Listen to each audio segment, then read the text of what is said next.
Good evening. I'd like to call to order the January 29th meeting of the Board of Selectmen. Would you please join me in the Pledge of Allegiance? Pledge of Allegiance. To the flag of the United States of America and to the republic for which it stands, one nation, under God, indivisible, with liberty and justice for all.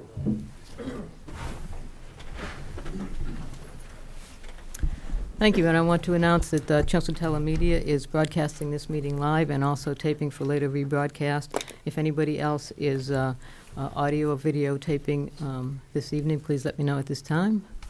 Anybody? Okay. Independent. Okay, thank you. The first item on our agenda tonight is a joint meeting with the Board of Health. I believe we have, is one member of the Board of Health here? There he is, Nick Parley. One member of the Board of Health had to resign about a month or so ago. So the process for appointing his replacement is for the remaining members of the Board of Health plus the Board of Selectmen to have a joint meeting to pick that person's replacement. So this evening, we have one member of the Board of Health here, that's still an active member, and I believe we did have one person who expressed interest in that position. Is Dr. Michael here? Meikle, Dr. Meikle. Okay, so if you'd like to introduce yourself, tell us a little bit about yourself, and then we can continue with our meeting. Hi, my name's Eric Meikle. I've been a resident of Chelmsford for about 20 years now. Pediatrician over with Chelmsford Pediatrics. Formerly for about 7 years, I was the vice chair of the PHO over at Lowell General Hospital. And for about 2 years, I've been the chief of pediatrics over at Lowell General Hospital. I went to school, Cornell for undergraduate and medical school, and did my training down at Tufts Floating Hospital for Children for pediatrics. So. Okay, does anybody have any questions for Dr. Meikle? Okay, on the notice of this meeting, it did also indicate that if anybody else wanted to apply for this position, they just had to show up to this meeting. Is there anybody else that has any interest in this position that would like to come forward at this time? Okay, apparently not, so we will go to a vote then. We have one candidate, and we'll start with the member of the Board of Health. How would you like to vote for this? I'd like to vote for Dr. Meikle. Dr. Meikle. Glenn? I endorse it as well. Laura? I as well. Aye. Dr. Michael. Okay, Dr. Michael, looks like it's unanimous. Congratulations. Thank you very much. Okay, so we will adjourn that part of our meeting and go to public service announcements. First public service announcement is the Chelmsford High School Alumni Hall of Fame, and I see Mr. McSheehy here. Unfortunately, you have Steve Eve tonight. George is down with the flu. So I apologize for giving you a substitute, but hopefully I will come close to his performance. Well, if he has the flu, I think we're glad he stayed home. Yeah, exactly. The Chelmsford High School Alumni Association proudly announces its 28th annual Hall of Fame induction. The ceremony will take place on the evening of the 24th of March, 2018, at the UMass Lowell Inn and Conference Center in Lowell, Mass. The program will include a social at 5:45 p.m., dinner at 6:30, and the induction to follow immediately after that. Those being inducted are as follows: Joshua Blagg, class of 1991, four-time Sun All-Star and 1991 Swimmer of the Year, multiple-time Globe and Herald All-Scholastic swimmer, Globe Coach of the Year, and a respected teacher and dean in the Chelmsford schools. Carolyn Clancy, class of 1978. She was a standout field hockey player, two-time MVP. Merrimack Valley All-League Team in 1977 All-State Team. Assumption College Athletic Hall of Fame for field hockey, magna cum laude graduate of Assumption College. Charles Mickle, class of 1983, multi-sport student athlete, MVC and Sun basketball all-star, class vice president. He was a walk-on at BC for basketball, and in a rarity, he got a Division I basketball scholarship. He's a local business owner. Andy Pasquale, 41-year math teacher at Chelmsford High School. He's a 3-time yearbook dedication person. He's a 1993 graduate speaker. He was a distinguished teacher and White House Commission on Presidential Scholars. John Percivali, class of 1975 graduate. He was a gold medal scholar, University of UVM, summa cum laude graduate. 30-year career as a decorated naval surgeon.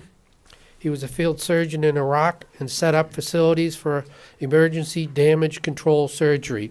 Think MASH when you think of that. Alex Turner, class of 2001. He was a graduate, magna cum laude graduate from Rensselaer Polytech. Air Force pilot with over 17 hours of flying time, including 260 combat hours.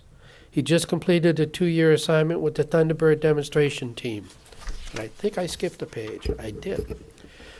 Valerie Diggs, retired CHS librarian. She established the Learning Commons in 2008, which has become a nationally and international model for excellence in educational facilities of this type. She was NEAS co-chair for the CHS reaccreditation. She's a former president of the Mass Media Library Association. J.R. Krause, class of 1986 graduate, award-winning CHS artist. He was a muralist at CHS. He was well-rounded, playing both football and volleyball. Simpson staff since 1991, multiple Emmy Awards. He's a co-author of children's books with his wife, the Poco Loco series. And last but not least, Michael Woodlock, class of 1990 graduate. He was on the 1987 Super Bowl football team, all-star football player at Assumption College, outstanding teacher, coach, club, and class advisor. He's now principal at Groton-Dunstable Regional High School. For information about tickets, which are now $60 this year, we apologize, but we had to go up in price. We were losing money. Please call either myself, Terry McSheehy, at 978-251-3788, or George Simonian at 978-256-3100. And that's it. Thank you. Any questions? Thank you. Anybody have any questions for Terry? Oh, you should mention, get your tickets early because it's Yes, always it's sold going to out. be, this is a little bit smaller a venue, so there'll be a few less tickets than usual available, and this is a very powerful class going in. It's going to go fast. Okay, thank you. George will be And proud of Terry, you. we have, Thank you. we have proclamations for all Oh, of the super, thank you. inductees. Thank you very much. See you all there. Okay, next up is the rabies clinic on February 10th. We have somebody here who's going to speak about that.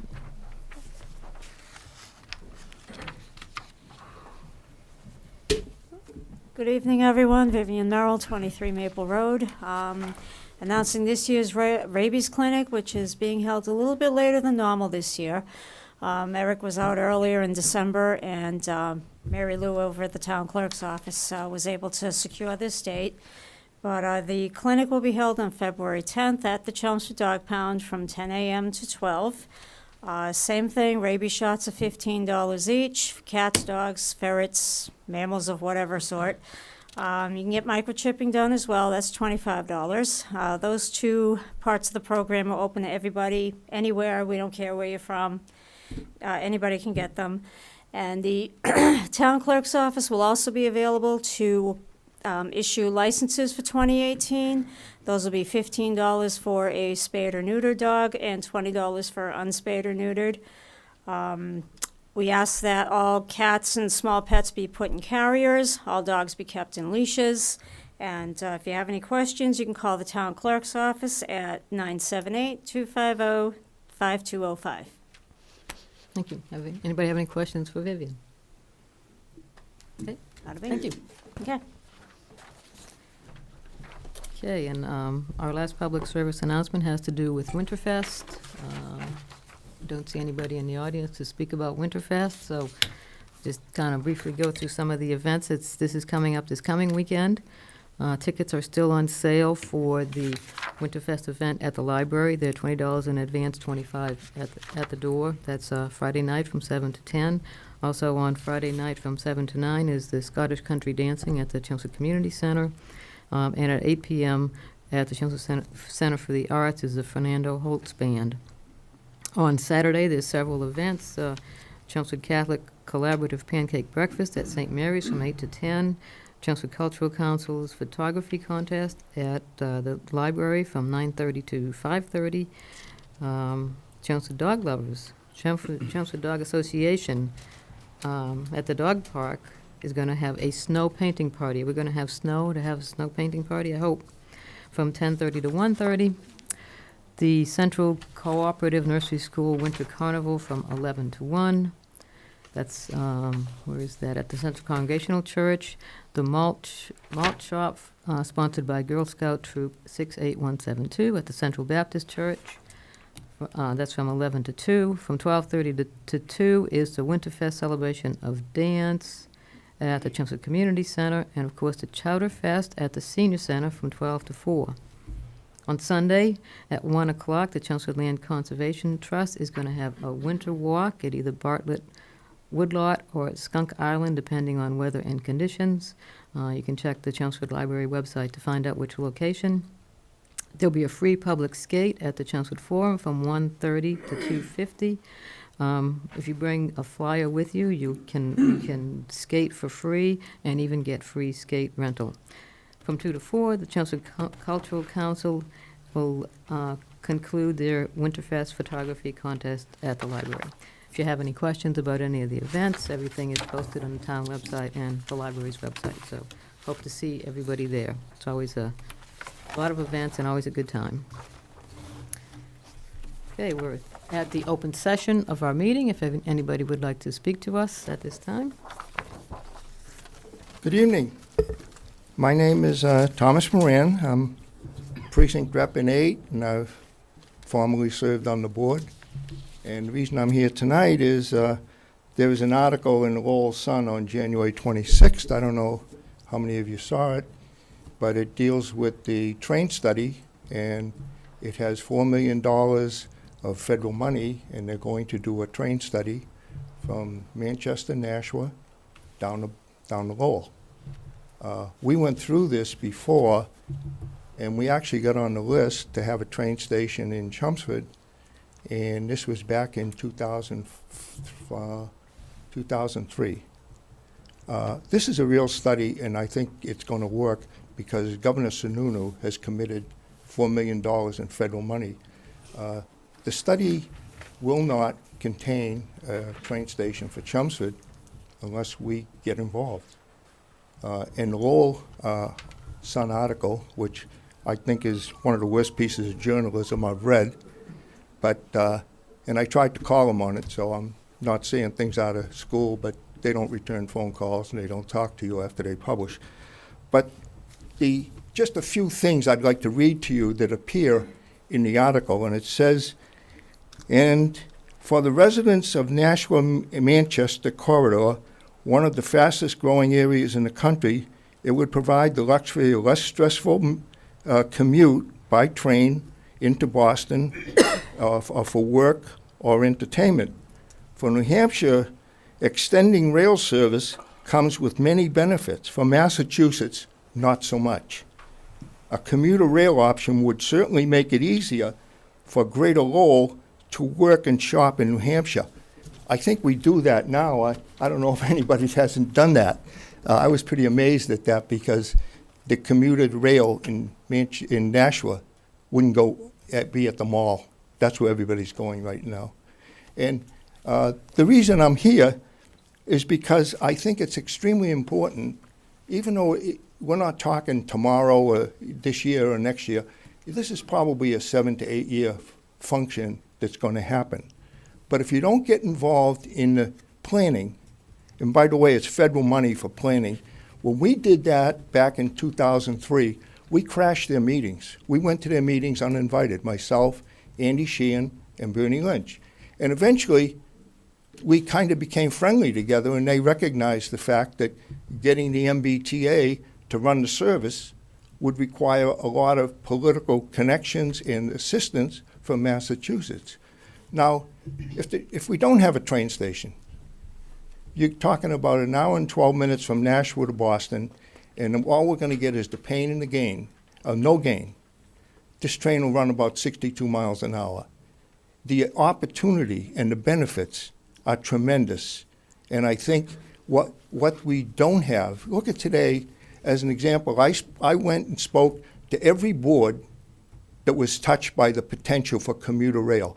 I even went to Dracut, I went to Westford, Littleton, Tingsboro, I went to them all. They unanimously supported a train station in North Chelmsford.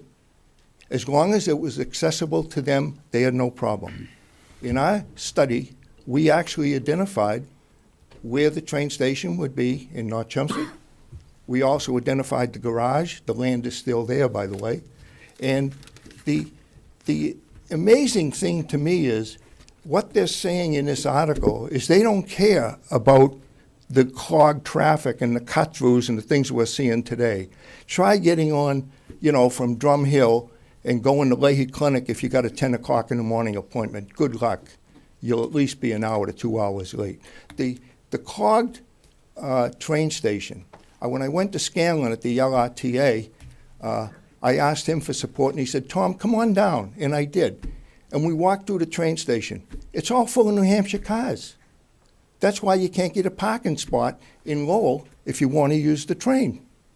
It's amazing. And they really don't care. And they talk in the article here about the MBTA.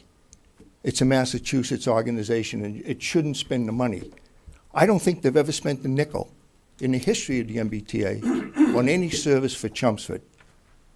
We pay that money. That is our money being used by the MBTA.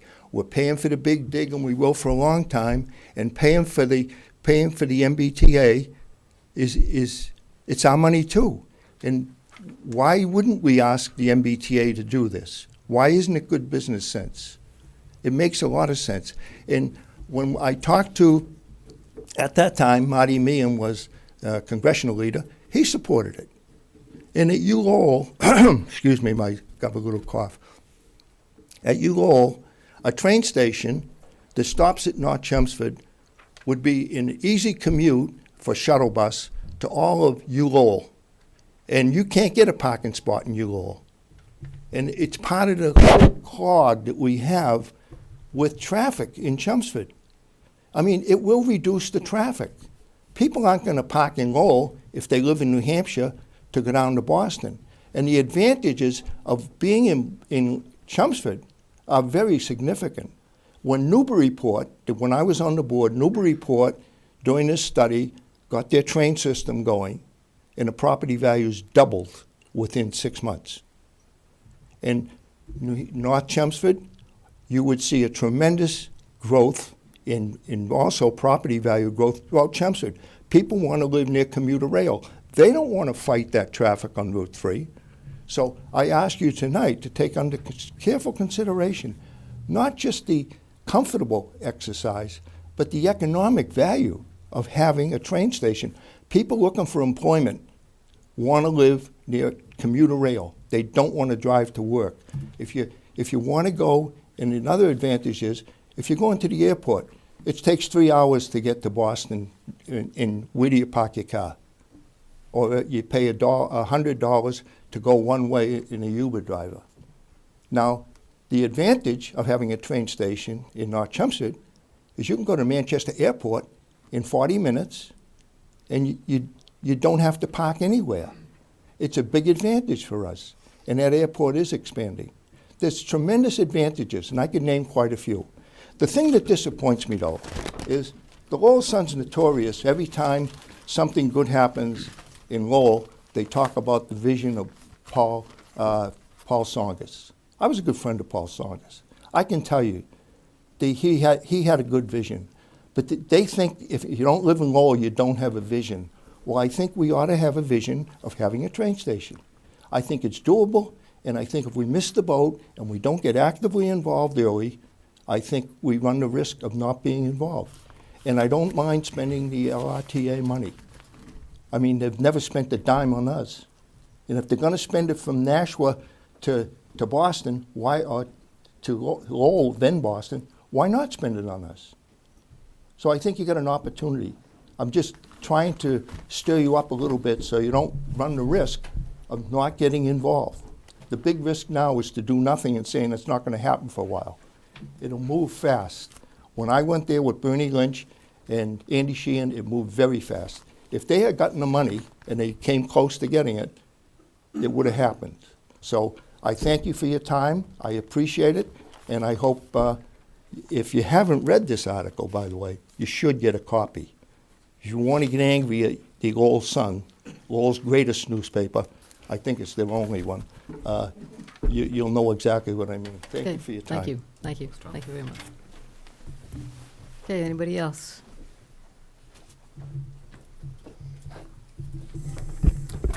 Brian Latina, 15 Jesse Road, Chelmsford. First, I'd like to thank the Board of Selectmen if you made a call to the state of Massachusetts. And for the first time that I've ever noticed in the last 13 years, the 129 bridge and sidewalk were cleared of snow and ice after the blizzard. They had 5 pieces of state equipment on the road. I actually stopped and asked them if they planned to clear the sidewalk.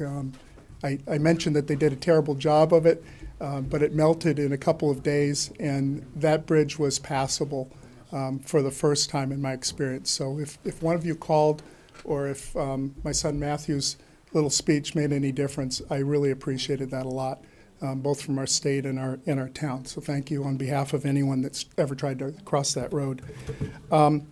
Second item I had was, I actually have 3 items, and I'll try to be brief. Second item I had was the 101 Mill Road potential sale and the preservation restriction.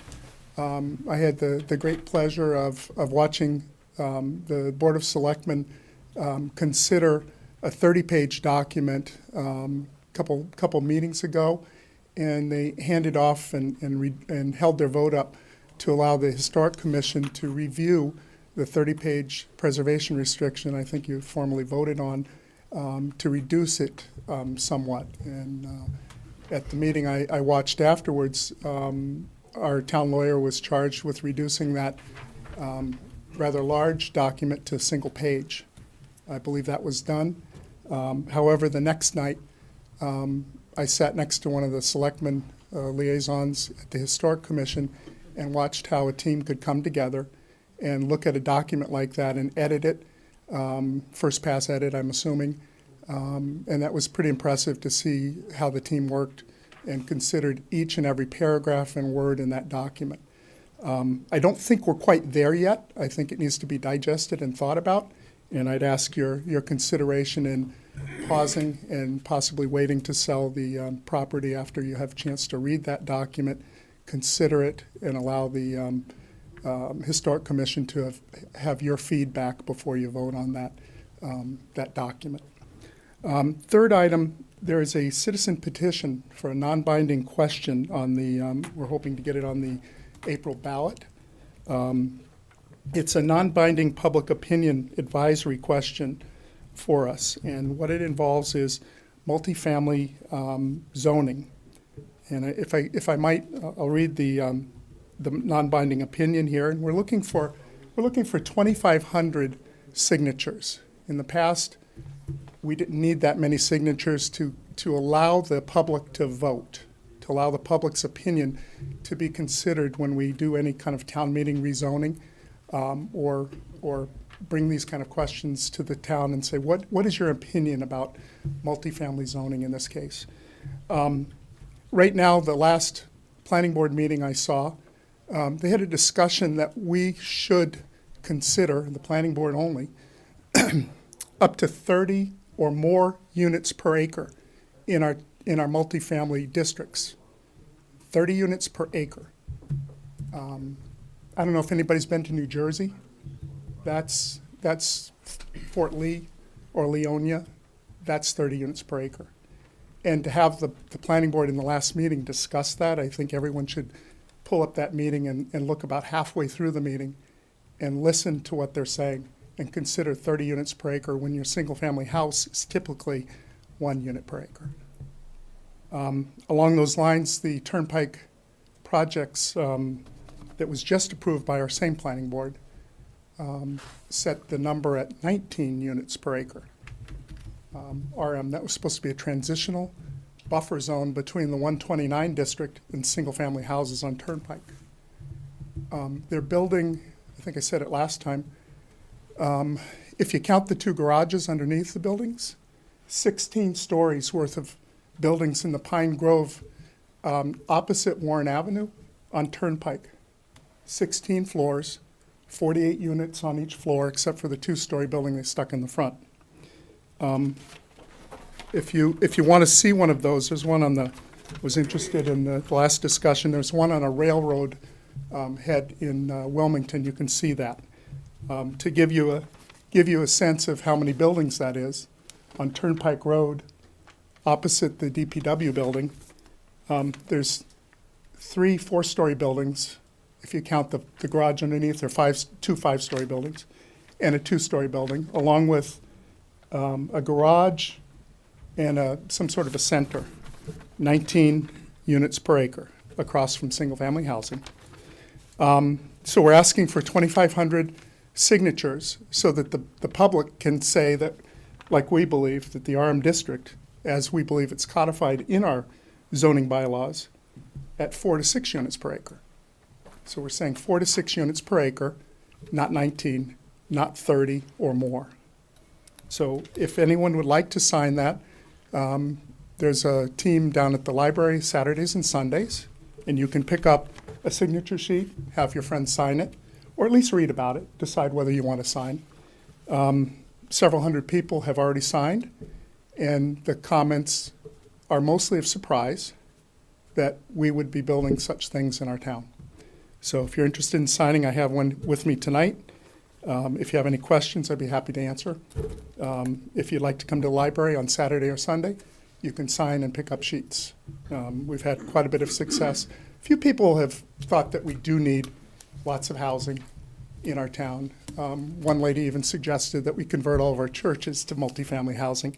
I don't think it's realistic, but those are the kind of comments we get. Most people are surprised that we're building a very dense project in the center of town and up to 200 units on Turnpike Road. That's a big surprise to most folks. But those are in the planning stages. Only one has been approved for 168 units opposite Warren Avenue. And we'll have some signs up to show what that looks like shortly. Thank Okay, you. thanks, Any Brian. questions? This is for you to talk to us, not the Thank other way you. around. Okay. Anybody else that would like to speak to the board this evening about any topic?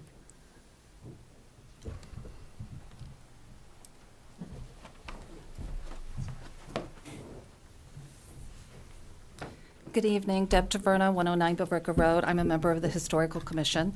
And as Brian just said, we did meet. We tried to put in the preservation restriction for 101 Mill Road, what we considered the bare minimum. We did refer it to Mass Historical also.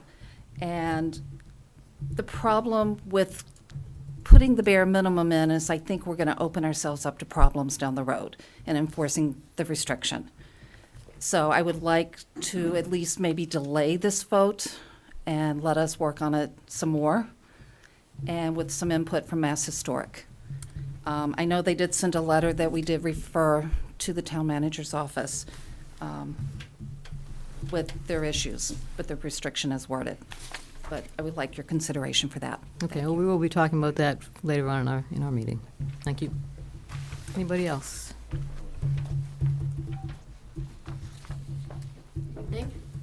I am Kathy Kelly, and I'm president of the Chelmsford Business Association. And with your permission, I have a statement to read from the Chelmsford Business Association Board. Chair and members of the Board of Selectmen, It is our understanding that one of your agenda items tonight is to consider a request by Mr. Diggs to place 2 questions, excuse me, on the April 2018 town ballot as non-binding referenda. Given that we anticipate his request will not be treated as a public hearing permitting for public input, please accept this during the open session portion of your meeting. This letter is submitted on behalf of the members of the Chelmsford Business Association through its Board of Directors and is in opposition to Mr. Diggs' request. First, the topic of classification is not something that should be addressed by a soundbite, which is what we should be calling these non-binding referenda. Careful consideration of tax classification requires time, effort, and discussion, which is why the power was vested in the board. Secondly, even a cursory review of the referenda questions as phrased reflects that the questions are, at best, highly misleading and inaccurate. Each referendum question as written is designed to misinform the general public and ignore the far-reaching effects arising from reinstitution of what is universally acknowledged to be a discriminatory policy. For that reason alone, the Board of Selectmen excuse me, should not endorse the placement of the referenda on the ballot. Thirdly, the board should reject the request because it is a blatant attack seeking to override the authority which has been statutorily and exclusively vested in this board. The 2 referenda being unquestionably motivated and intended to force you and future selectmen to abdicate your statutory duty to determine the tax rate by instead relying upon 2 referenda purposefully intended to singly appeal to residential voters. The questions as poised within each referendum are intended to undercut this board's authority. A fourth reason for rejection of Mr. Diggs' request is that it adds no value to any serious discussion of the issue of tax classification. If the underlying intent of Mr. Diggs' referenda is to provide the selectmen with insight and input from the entire Chelmsford community on tax classification, there is an existing mechanism in place. This board conducts a public hearing each year, excuse me, and the item is clearly listed on its agenda each November. The process enables and encourages discussion. A referendum only divides and polarizes. It creates competing factions of business versus resident. Lastly, the fifth reason is that a referendum should not be used as a political tool by a single member or a minority of your board to override the vote of the majority. Clearly, Mr. Diggs is not satisfied with the majority vote of the board less than 2 months ago. Rather than working within the existing system and structure, rather than striving to convince a majority of this board's members as to the merits of his position, he instead chooses to ignore an approach of open discussion and discourse. Simply, he clearly intends to force his outcome by using an improper, non-binding vote as justification to compel you and future members to vote his way. That methodology is fundamentally wrong and should not be dignified with this board's endorsement of the placement of the 2 referenda on the ballot. We urge you to reject the motion to place the questions on the ballot. Excuse me. Respectfully, the Board of Directors of the Chelmsford Business Association. Thank you, and we will be talking about this later in the meeting, too. Okay, and we have copies of this for each of you, if we may hand those out. Is that all right? Okay, is there anybody else that would like to address the board this evening? Thank you.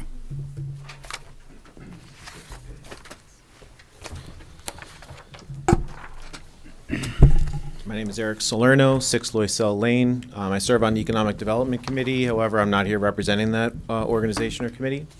I came after I learned about the same item on your agenda to discuss Mr. Diggs' proposal for putting to a vote for a split tax rate. I came to implore the remaining Board of Selectmen to consider the signals that sends to the community and to the other committees and boards within the town. I believe that other people that serve the town anticipate and expect a collaborative approach to these types of policies, and I think that the approach that Mr. Diggs is taking not only obfuscates the opportunity for the public to understand the specific information to make a decision based on numbers and fiscal evidence, but rather appeal to their pocketbooks to gain evidence that, or to show that the public supports a split tax rate when it really requires, as the previous speaker mentioned, more dialogue between other parties within the town where we can get a different perspective. I know that there's others that have the perspective or the understanding that we're expecting the Board of Selectmen, I guess, to reject that motion in order for us to have a more open dialogue about the topic with other committees. Thank you very much. Thank you.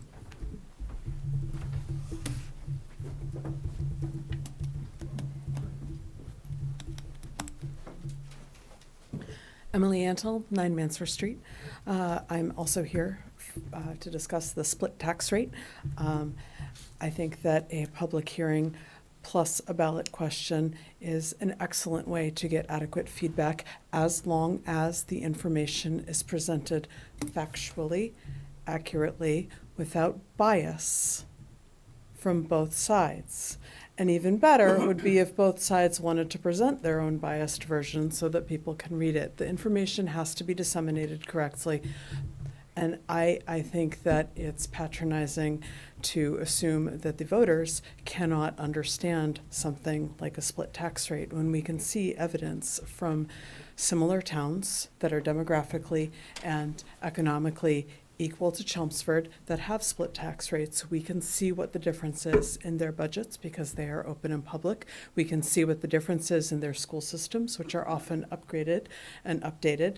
And my husband is a business owner in a town with a split tax rate, and he would argue that if it is going to kill your business to pay a little bit more, you may have the wrong accountant for your business, and your business model may not actually be functional. So, as a taxpayer, as someone interested in local government, I think that it is the only conscionable decision is to actually ask the voters. And if you really want to know, if you're concerned that the same 8% will continue to turn out, then there are ways to get more turnout.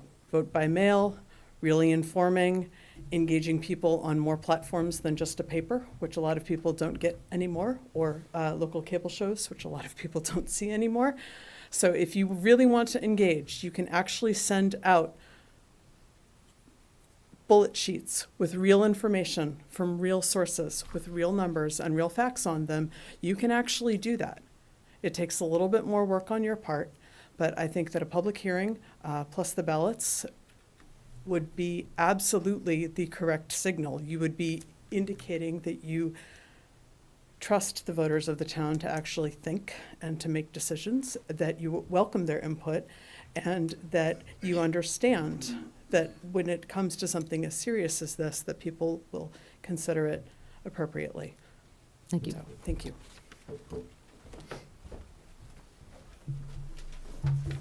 Brian Latina, 15 Jesse Road. I'm sorry I missed this on the agenda.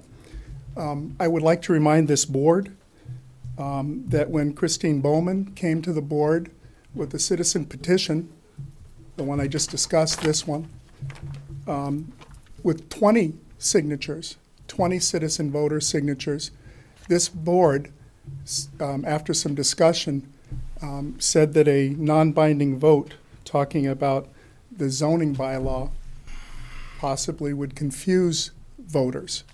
A non-binding vote would confuse voters. That's the quote from this board. You can see that on the earlier Selectmen's meeting. And this board voted that these 20 voters would have to go out and collect 2,500 signatures from voters in order to put this non-binding ballot on the question, on the ballot for April. And we've been doing that. We've been at the library doing that. So I like the idea of voters voting in a non-ballot, in a non-binding way so that we can tell what our voters are thinking. However, if this ballot question for zoning was voted down after 20 signatures were on there, I would challenge you that if the 5 votes here could put your ballot question to the voters, that the way to do that would be to vote no, and then Mr. Diggs could come down and sit with Christine at the library and collect 2,500 signatures like you asked her to do. Thank you. Okay, thank you, Brian. Okay, anybody else?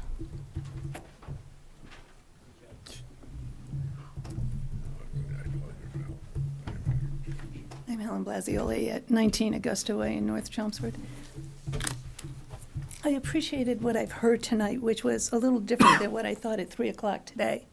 The first woman that talked about universal, that it's universal, that everybody has this kind of tax rate. Well, if it's universal, I think it's only universal in a few towns in the Commonwealth of Massachusetts, because I couldn't find many more.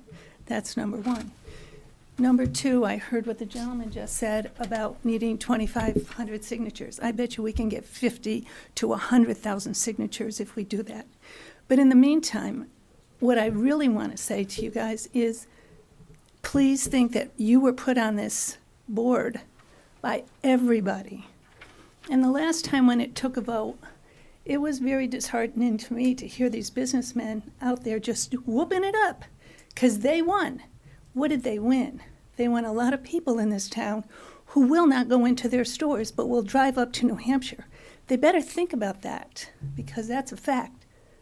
And I've talked to people. We're in North Chelmsford. A lot of people say, why am I going to go that way? I'm going that way. So I'd like you people to think that it's got to be, use your conscience and think of everybody. If it goes on and it's, how do you know? You might win. The businessmen might win. Wouldn't that be a novelty? And then we don't have to go through this in another year, because somebody told me today they've been doing this for 20 years. End it. Just my thoughts. I'd appreciate you thinking long and hard about how you put this vote through tonight. Thank you.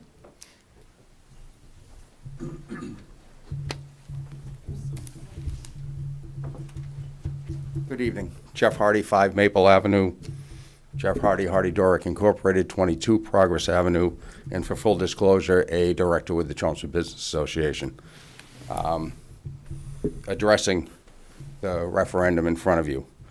When the Commonwealth enacted this law, it was intended to bring towns back to parity, not as a way to manipulate the tax base and create an unbalanced burden from one class to another in order to gain votes. This is the reason the Commonwealth left this to the leadership of the towns and cities, not to the masses. Classifying is a complex issue that potentially creates severe problems if applied improperly, as many studies have shown. And the reason 250 towns in the Commonwealth do not split the tax rate. The Commonwealth, it's almost like asking a child, do you want broccoli or ice cream for dinner? The Commonwealth understood commercial property owners don't have a right to vote, only residents. So you're asking one class to vote against another class without proper representation. It creates a mob mentality. It's not, one side ends up taking an action to benefit themselves and not the community as a whole. It's truly taxation without representation. The motion itself creates confusion. The question, if enacted, do we consider a small business exemption, implies that small businesses like a coffee shop or a sub shop won't be affected by this. What people don't understand is all the plaza, this isn't based on individual business. It's based on the property. And all the plazas are grouped together as one entity. Palmont Plaza, Summer Street, Ginger Ale Plaza. All those businesses would face extreme increases in their rents and leases. We hear comments like, well, they can just make more money. Well, I can tell you, I know a lot of business people in town, and if they could just make more money, I promise you, they'd be doing it right now. I hear that, well, we can't make money from our homes. Well, I know a lot of people who have home-based businesses in town, and many who take a deduction on their taxes for their home-based offices. So shall we classify these homes as businesses? They're making money.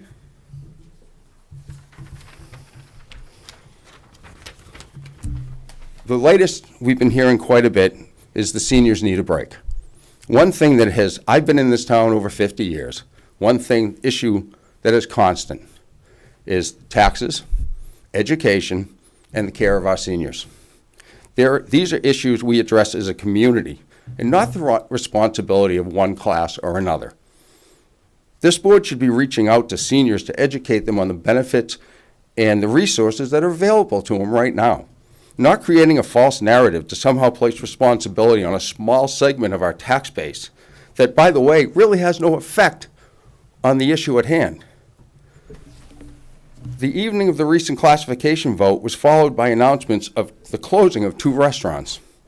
So as you can see, small businesses are working hard to try to survive. To allow this type of vote to be in front of people where they have no voice is just improper and dangerous. The issue of classification is solely the responsibility of this board. So we ask this board to do the responsible thing, and in spirit of the Super Bowl, do your job. Do not create an unnecessary divide in our town, and please do not pass this referendum. Thank you for your time and your service. Thanks. Anybody else?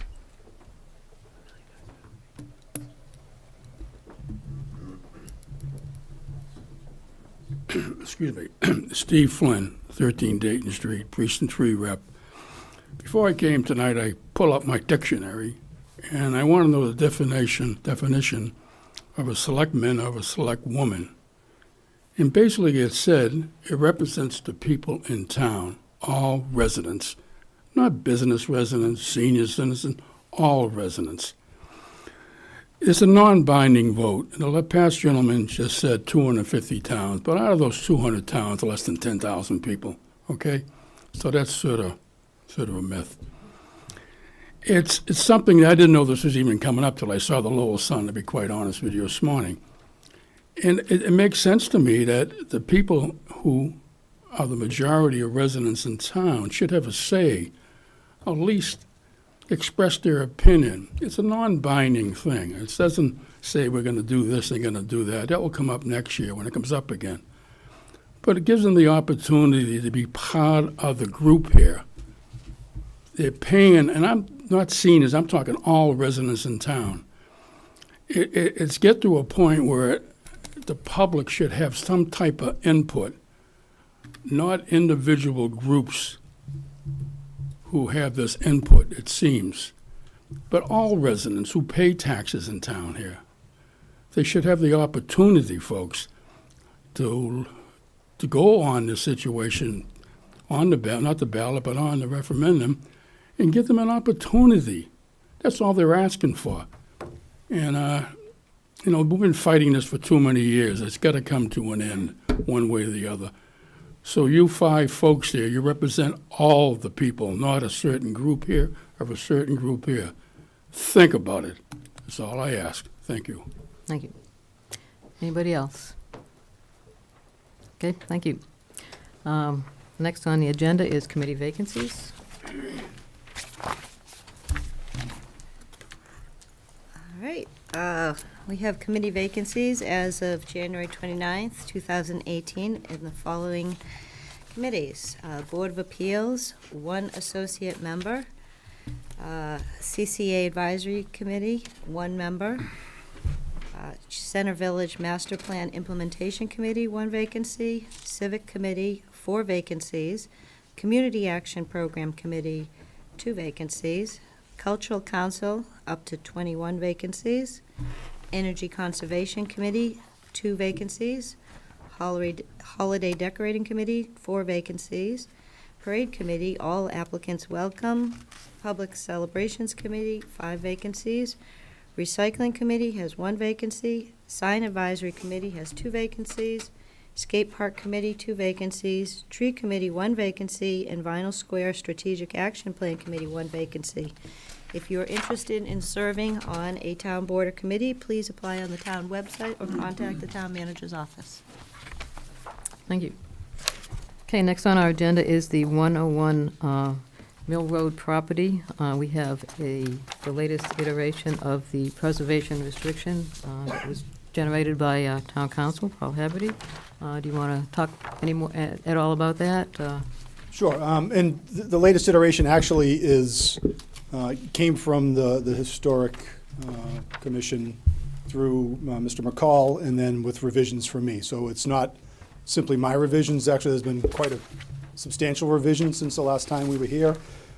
And I think we've got really an issue of two competing visions of what it is should be done for this property.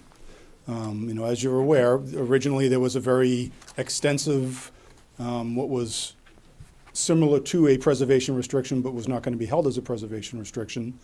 That was, very long and intimidating, and what I was told was that sort of scared off potential buyers of the property.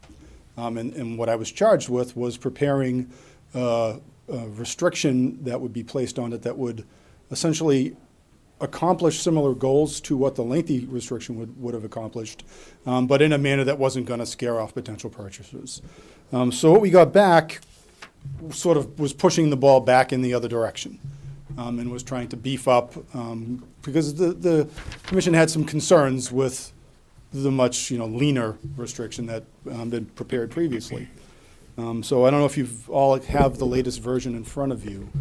The first issue goes to just simply what it's being called. The suggestion is that it should be declared to be a preservation restriction, whereas I had labeled it a restrictive covenant. A preservation restriction actually has a legal definition. It has to be held by a body that a nonprofit, a government agency that is qualified to hold that sort of a restriction. It's automatically held in perpetuity. There is a form restriction that has to be applied, and it is much more intensive than what we're preparing here. So that, just simply calling it a preservation restriction has the potential for scaring off a potential purchaser. So I would recommend that it continue to be called a restricted covenant rather than a preservation restriction. Moving on from there, I know there's quite a number of really small, not really particularly consequential changes. I don't know to what extent you really want to go through those. Excuse me. Did you get the letter today from did you get a copy of the letter that we I did. tonight? The town manager sent me that letter earlier today, and I completely agree with Mass Historical's position that something that is similar to a preservation restriction is going to be more effective in protecting this property. And that's why the town went in that direction with its original draft. Well, I wonder if they are aware that we did try that. And I don't know the answer to that question. Just addressing that same point, if we were to leave the name as it was suggested by the Historical Society Commission, does that leave us in, let's say, hot water in the future if someone decides that what we put together isn't any good because it has to be this? The name is what should be in there. I don't think that it's going to put the town in a position where it's not going to be enforceable, whether you call it a preservation restriction or a restrictive covenant. My concern was more with, if you're a conveyancing attorney that's representing a potential purchaser, and they look at this and it says preservation restriction, that's sending off alarm bells. Because there is a particular format that's required for that, and this doesn't meet that format, but it also is a lot more onerous than a simple restrictive covenant. So that's why I had pointed that out. but it does just refer to it as a restrictive covenant in the text of what you provided us. I've made tracked changes and changing it back to a restrictive covenant in a number of areas, but it was preservation restriction in a number of areas. The Historic Commission has added a purpose. I didn't have any concerns with it other than the reference to perpetual restrictive covenant should be, that's correct. It shouldn't be a preservation restriction. Going on to number 1, this sort of lays out what the details are of the restriction, what it's covering. There's a provision in here, I guess this really goes to one of the key issues that this board we've discussed previously, and I think we need to clarify, because I think there's sort of a back and forth push and pull as to who's actually going to be overseeing this and who is going to be the entity that's controlling this restriction.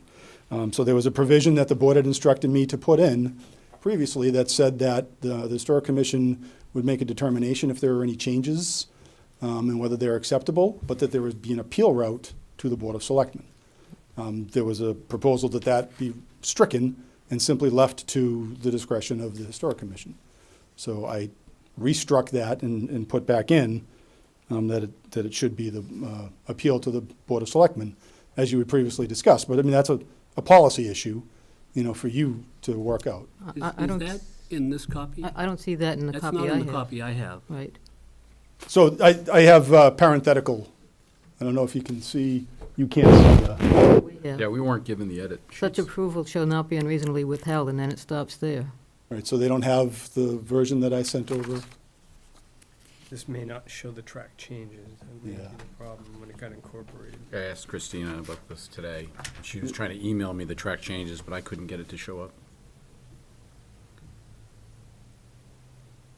And so the version that I sent has, and you can see there's a large number of comments on the side, because striking, putting back, it was difficult Yeah. to actually be able to track these changes and show what was proposed, and then what I was suggesting should stay and should not stay, so I moved some of it into the comments on the side. So that's one issue that the board, I think, really needs to make a determination as a policy matter. Are you going to be the ones that are controlling this restriction, and do you want the ability for any determination to be appealed to you? Again, there's some more changes with regard to whether it's a preservation restriction or a restrictive covenant. That sort of is throughout the document. In number 1, there was a provision that says, in the event of catastrophic loss, grantor and grantee may agree to extinguish this preservation restriction agreement in accordance with the laws of the Commonwealth of Massachusetts. This, again, is not a preservation restriction, so that's not really necessary.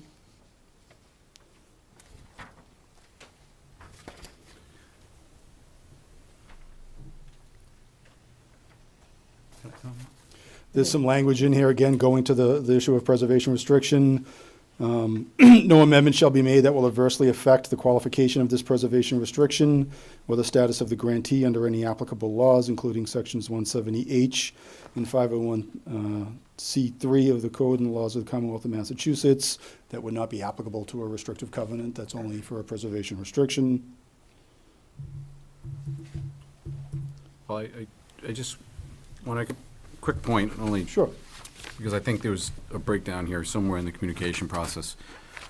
When we sat down at Historic Commission and went through the document, line by line, my thought was what we were sending back was not a much.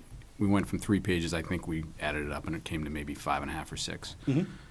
And so what we got today was 3 with a larger font, and when I set it back to the 12 font, when it was emailed to me, it was like, I think number of pages really isn't relevant. well, but it became apparent to me quickly that what I got from in my book was a smaller covenant. But we didn't see all the changes. We don't have those. So I think we're missing all of your notes. Okay, I don't know what happened in that. I sent it with that. What I have printed out here has. So was the document we have here, is that exactly what Historical sent back to us as their version? I don't know what you have in front of you right now. What's right up there? What I was given, what I was sent was annotated change of the restriction that I had previously prepared. I went through that document and made a number of changes. That's what we were given. When the document first came from the Historical group, who did it go to? You know who it went to at Town Hall? I believe that went to me, and so what I did at that point was I did a comparison between the document that the Historical Commission gave me with the original. It was delivered to me by Mr. Werner, who's in the back of the audience. So I created a version that if you turn track changes on, you could see what the Historical District Commission made for changes, for edits, and then I forwarded that to Attorney Haverty. And he in turn made his changes and sent it back. I think the problem is you can really only see the track changes when you're in Microsoft Word. There is a way, I believe, it could have been printed to have the column in the packet, but I don't think that was the case. So really, what I thought we were looking for is direct input from the historical group as to what they felt it should be. Right. You can't And see what it. we've got is a mishmash at Well, this point. I don't think you can see any of our notes. I think, I think that there were some good suggestions from the Historic Commission, and I left those in. One in particular had to do with number 4, which says grantor and grantee agree that this, and I changed to restrictive covenant, shall be perpetual and is intended to be a perpetual restriction held by a governmental body within the meaning of GL Chapter 184, Section 26, and a gift for public purpose within the meaning of GL Chapter 184, Section 23. That has the potential of actually making this be perpetual even though it's not a preservation restriction. It would really be if there was ever a challenge after the initial 30 years expired, if someone tried to challenge it and say that this is not properly held as a governmental body for that purpose, then maybe it would only be a 30-year restriction, but without it, you can actually, you can make the argument that this will be restricted in perpetuity. Ken, you were, as liaison, you attended that meeting. Mm-hmm. Is this document, do you feel, a reflection of what they wanted in the end? yeah, unfortunately, no. And Well, it doesn't look like it's even a reflection for what Paul has recommended. right. And With again, I some think things what the missing. issue Yeah, I was, mean, when I don't know what this is. right, when so I got this, and, obviously I called Christina this morning and I asked, there's something missing, and she said, well, turn track changes on. When you turn it on, you can see all of the changes, but I was having a problem with my version of Word. I couldn't get it to print with all the track changes on it. So there's a lot more that we just don't have, a lot. So I was looking for not a dual document, just a document which is boiled down to exactly what they want, period. And we don't have that. That's the only way I think we can look at it. If it would be helpful, I can go back, accept all of the changes from the Historic Commission, and then strike out all the provisions that I disagree with, and then give you my comments to that, and I think it would be a lot easier to follow. Could you put that exact one in and then put in red what you don't agree with instead? Because sometimes when you strike it out, you have to sit there and try to read what you're striking. You know what I mean? Because it puts a line through it. Could you just change the color so that we can, okay, the red is what you don't want, and leave Yep. it black what you do agree with, and go I can from do there? that. Can I also add, this whole thing about 101 Mill Road has gone on for a long time. And everybody has brought up a lot of valid points on both sides. There's no really one easy answer on this. One of the things is we have a potential warrant item about this particular site as an inn. And one of the questions I had, and no one seems to know the answer, is an inn a bed and breakfast, or is an inn entirely something different? Is there any, you have any I think thoughts that's a on that? question that should be referred to the zoning enforcement officer. It's his interpretation that would control on the first basis. I would have to look at the zoning bylaws to make that determination. I don't think that you can say definitively, as a matter of state law, whether or not an inn and a bed and breakfast are the same. It's- Is that an individual, or is that the board? It's the building commissioner is the zoning enforcement officer. And that his decisions get appealed to the Board of Appeals. Mark Dupel, in our case. Who would that be? Mark Dupel, the building commissioner, is the zoning enforcement officer. All right, because I think that question has to be answered, because I think there's a valid argument that if someone wanted, they're asking that it be an inn, there's no plan at this point, there's just a mention of it, no details, but it doesn't seem to be illogical that someone might want to have a bed and breakfast or an inn there. We're trying to do the right thing by the public. And, it's, one thing we know, that we will get less money back at the end than we paid for it. That's just the way it is. But at the same time, we're trying to do the right thing by the public and have them be able to, through town meeting, if that's the case, to vote whether or not we should permit it or not permit it. There's been a discussion of whether or not we should put it up for sale right away and then take it out of the town meeting's hands, which I don't think we should do. I think we need to delay voting on its disposition until after town meeting. I think that we're in turmoil here tonight because we don't have the accurate documentation of what historical really wants, what we want against it. I think that your comments are, very valuable about the name should be less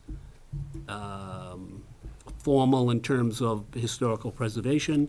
I think that you're right in that part one, when it ends as unreasonably withheld. Who determines what unreasonably? That's how it ends up on the document we have. You suggested, as we did, that it should be first the Historical Society. They go to them, they make a determination. If they're not happy with that, they come back to the Board of Selectmen, which I think is less onerous on a potential buyer. So there's a lot of things in flux here. And, I think that, we need to sort it all out. We've held this property now for about 2 years. Over 3 years. 3 years. I think we pay maybe around $4,000 a year in insurance for the year. A couple of more months isn't going to make a difference one way or the other. The heating season, we only got another month of the heating season, and then we're going to be back in springtime, so there's not a lot there. And I think we owe it to the, the residents of town to try to get it right, because some of them have a lot of strong feelings about the property in terms of its historical value for Chelmsford. And other people say, just let it go. We have to do our due diligence, I think, to sort it out properly. Yeah, I would have to concur, and I'm very worried about the this one sentence in this letter that came back from the Massachusetts Historic Commission, that I cannot provide an opinion on the legality or enforceability of the draft agreement as written. I really don't want for us to be putting all this effort in and not have the input of the Massachusetts Historic Commission. Well, I think you're going to run into a problem because if it's, as long as it's not the actual wording of a restriction, they're not going to give us any comment. We're going to go back to that 30-page document. They understood, but I think I don't even have to read in between the lines of this very lengthy letter. They don't think that this is really going to be worth much. I mean, there's got to be a happy medium in between that we can go, and we don't have this in front of us. What I'm saying is, they have a standard template form. Absolutely. If it doesn't meet that, they're not going to change the letter. But maybe, I think if you read this letter, it says the reason they have a standard template is because that's all that they can guarantee will work. Right. So there's no in between. So if we stray off of that standard template. If I can clarify that, though, there are separate issues here. Their template is what is required so that it counts as a perpetual restriction under Chapter 184, Sections 31 to 33. We're not shooting for that level of protection. That was never actually in the cards for this particular property because it didn't qualify. So to be clear, this letter will never say exactly that they endorse it. Correct. No matter what we do. No matter what we do, unless we are giving the exact same protection as a preservation restriction, they are going to say, you could be doing more. Well, But that, right as a here, I policy don't matter, even that's know not what the we're board's- doing, because I don't have that document in front of me. I don't know what we're even proposing to do right now, so. And That's- understood. So that's But I- sort of where yeah, we're at. I And think, it's no indictment against you, it's just No. the nature, it seems to be the nature of the beast, that everyone is trying to do it right, and everyone is trying, but it's just not quite getting to the finish line.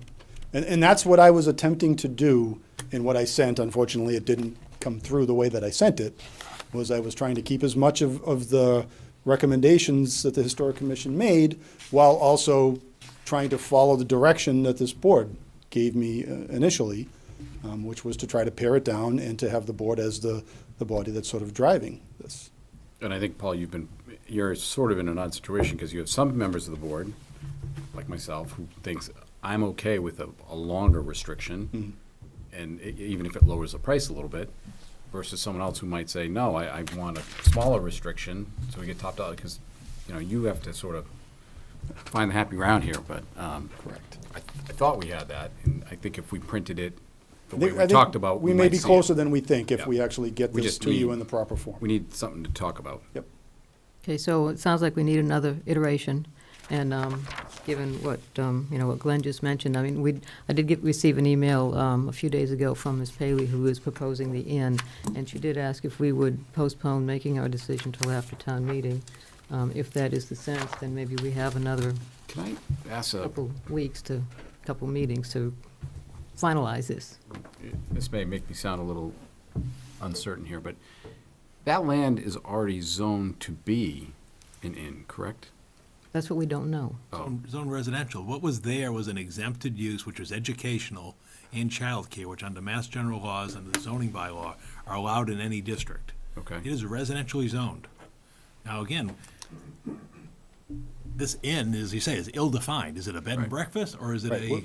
Correct. inn? Okay. We When don't I know. reviewed the proposed zoning amendment, or no, actually, not even a zoning No, amendment, it's but not a zoning amendment. the proposed warrant article, that was one of the questions I had. Is this even a use that would be allowed? And as drafted, does this warrant article actually propose to make this an allowed use? Because it's not a zoning article. Right. And you can't change the zoning unless you're doing a zoning article. You go to town meeting, right? Correct. So So I you found could it- actually have this, if this warrant article were passed, you would then need to come, if it's not in the determination of the zoning enforcement officer, if it's not a use that's currently allowed, you would need to change the zoning to make it an allowed use. Is that something that you can investigate? I can certainly have a discussion, but I mean, I'm not sure, it's really an I think advisory that the- opinion at this stage. The question, to me, is just, is written in a confusing way, because I'm not sure if the point is to say, I want the town to operate this as an inn, or I want it to be used, to have the ability to be used by the next purchaser as an inn. So there's no, I'm looking for clarification. Well, I think you're asking the wrong Yeah, I know, person. I agree. But then I brought that up before, like, I'm not certain what this question is after. Well, it's a not a Something to be binding question investigated either. by, who should do the investigation? Well, Paul, you could ask Mark, right, if that would, if. But Mark's gonna ask, what are they proposing? And Right. we don't know. He doesn't know, Mark's not gonna answer that. Yeah. None of us in this room It's, know. right, it's what's the- essentially would be that's the asking challenge. for an advisory I mean, opinion. in a general sense, I don't know, I've stayed at bed and breakfasts. Some of them been called inns, and some of them been called bed and breakfasts. Generally, there's a room, they serve breakfast, sometimes they serve more meals, and usually you have your own bathroom, not always, and it's usually a pretty nice time. And a lot of people enjoy them. But I will What's say. the actual definition?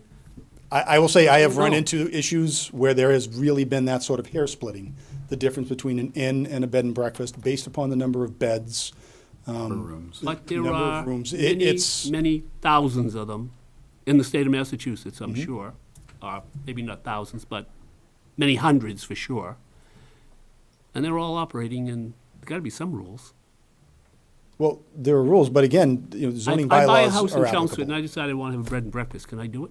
You've got to take a look at the zoning bylaws, find out what district you're Well, that's what we in. need to do, And I submit a think, in this plan to case. the building commissioner Correct. about what you're proposing to put in specifically. And it may be that a 3-room bed and breakfast is treated differently under the bylaws than a 30-room bed and breakfast. Well, I think we're just saying we want some education.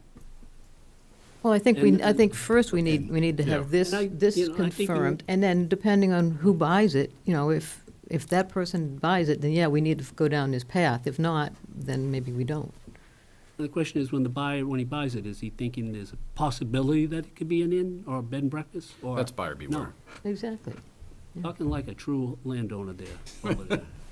So we need a motion to put it off until after We don't need a town motion. We don't need a motion. We just, won't vote in favor. We're not going to vote to endorse it because we don't have anything to endorse Yeah. at this point. We're waiting for But even if you, clarification but if on you this. put this off till after town meeting, you haven't resolved the disparity between the Board of Selectmen and the Well, we- Historical we- Commission but- in terms of what you're trying to restrict on the sale of the property. But I think we can within our next few meetings, Yes, I would exactly. hope. Yeah. I mean, I'm not telling Paul to wait till after town Okay. meeting to bring this back. I'd like to see it at our next meeting.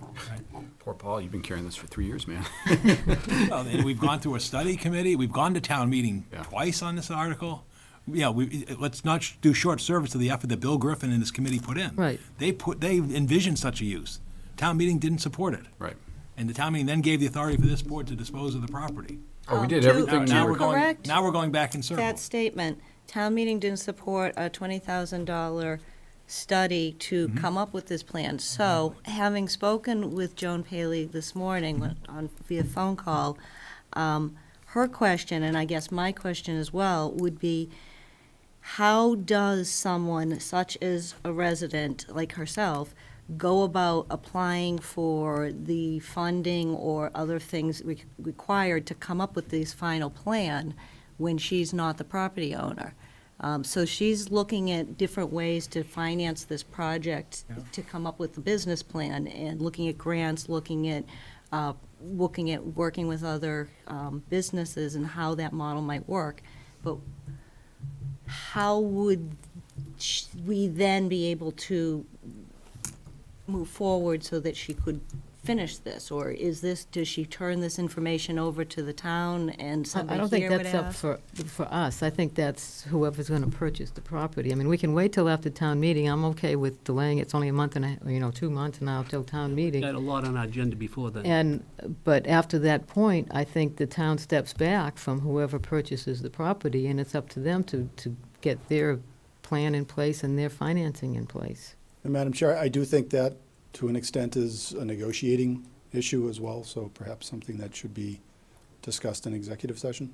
Well, I mean, I didn't know that we were going to be negotiating I with whoever understand, purchases, but. But right. you're getting into discussions of negotiation strategy with regard to this particular parcel.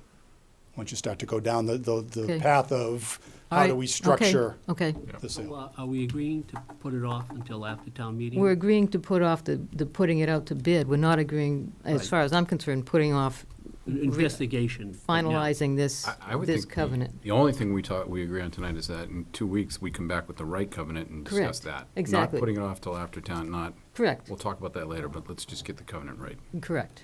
Yep. Sounds good. All Yeah, I right. think that the language of that is a completely separate Right.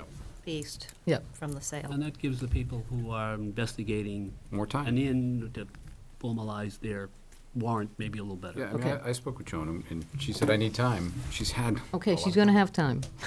Are we ready? Are we? Well, that's the important thing, that we do Okay. the right thing. All right, thank you. Thank you. Paul. Thanks, Paul. All right. Next on our agenda is a report from Mike McCall about electrical vehicle charging stations. Good evening, Madam Chair and members of the board. We were here at the beginning of December. I brought you an initial report of usage of the electric charging stations and the proposal of a fee. At the conclusion of my presentation, you said it would be nice if I came back at the end of January. So I wanted to come here this evening. I printed out 4 graphs from the ChargePoint application, just to give you an idea of what has transpired. I looked at the trends by month for the last year, and as you can see, in December of 17 and January of 18, we've had a drop off in the number of sessions. As you may recall, we instituted our fee of 18 cents per kilowatt hour and the parking fee for parking longer than 2 hours. We started charging $1 an hour as of December 1st. So I just wanted to show that the trend has been, we had some drop off in December, and then it's dropped off even more in January. So the charts from ChargePoint don't show the actual numbers, but on the first chart, in December and November, we had well over 300 sessions per month, approximately 10 a day. In December, that dropped to 180, and for the month of January, as of this afternoon, we only had 93 sessions. You look at the next factor, the number of unique drivers. We were getting over 60 unique drivers in October and November of last year. It dropped down to 54 in December and now down to 38. That means only 38 different cars come into town. So not quite half, but almost half of the number of drivers have dropped off. Consequently, as you can see, the next slide is the amount of energy that's been used. We had been averaging over 2 megawatts per month up through October and November. That dropped almost in half. In December, we had 1.13 megawatts, and it's dropped down to half of that right now at 444 kilowatts. Translation, we just started collecting revenue in December. In December, we collected $224.15 worth of revenue. That has dropped off for this month to $58.42. The largest fee we collected this month was from one individual for $7.95.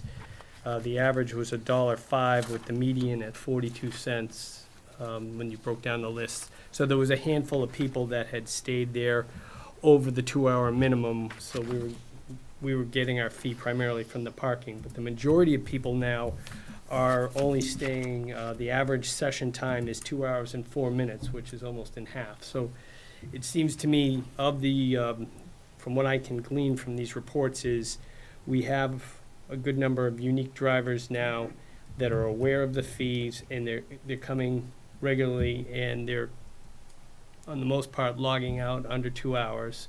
So they're not paying the extended parking fee, but they're paying for the 18 cents a kilowatt, which is our break-even point. So we're not losing money on those customers, and we're gaining a few for the people that are using it for extended parking. But we're not seeing what we saw before, where people would park overnight, 2 days, 3 days. That seems to have gone away. People have got the message that if you're using it for a parking space in Vinyl Square or at the library, you're going to get charged, and that has seemed to come to an end.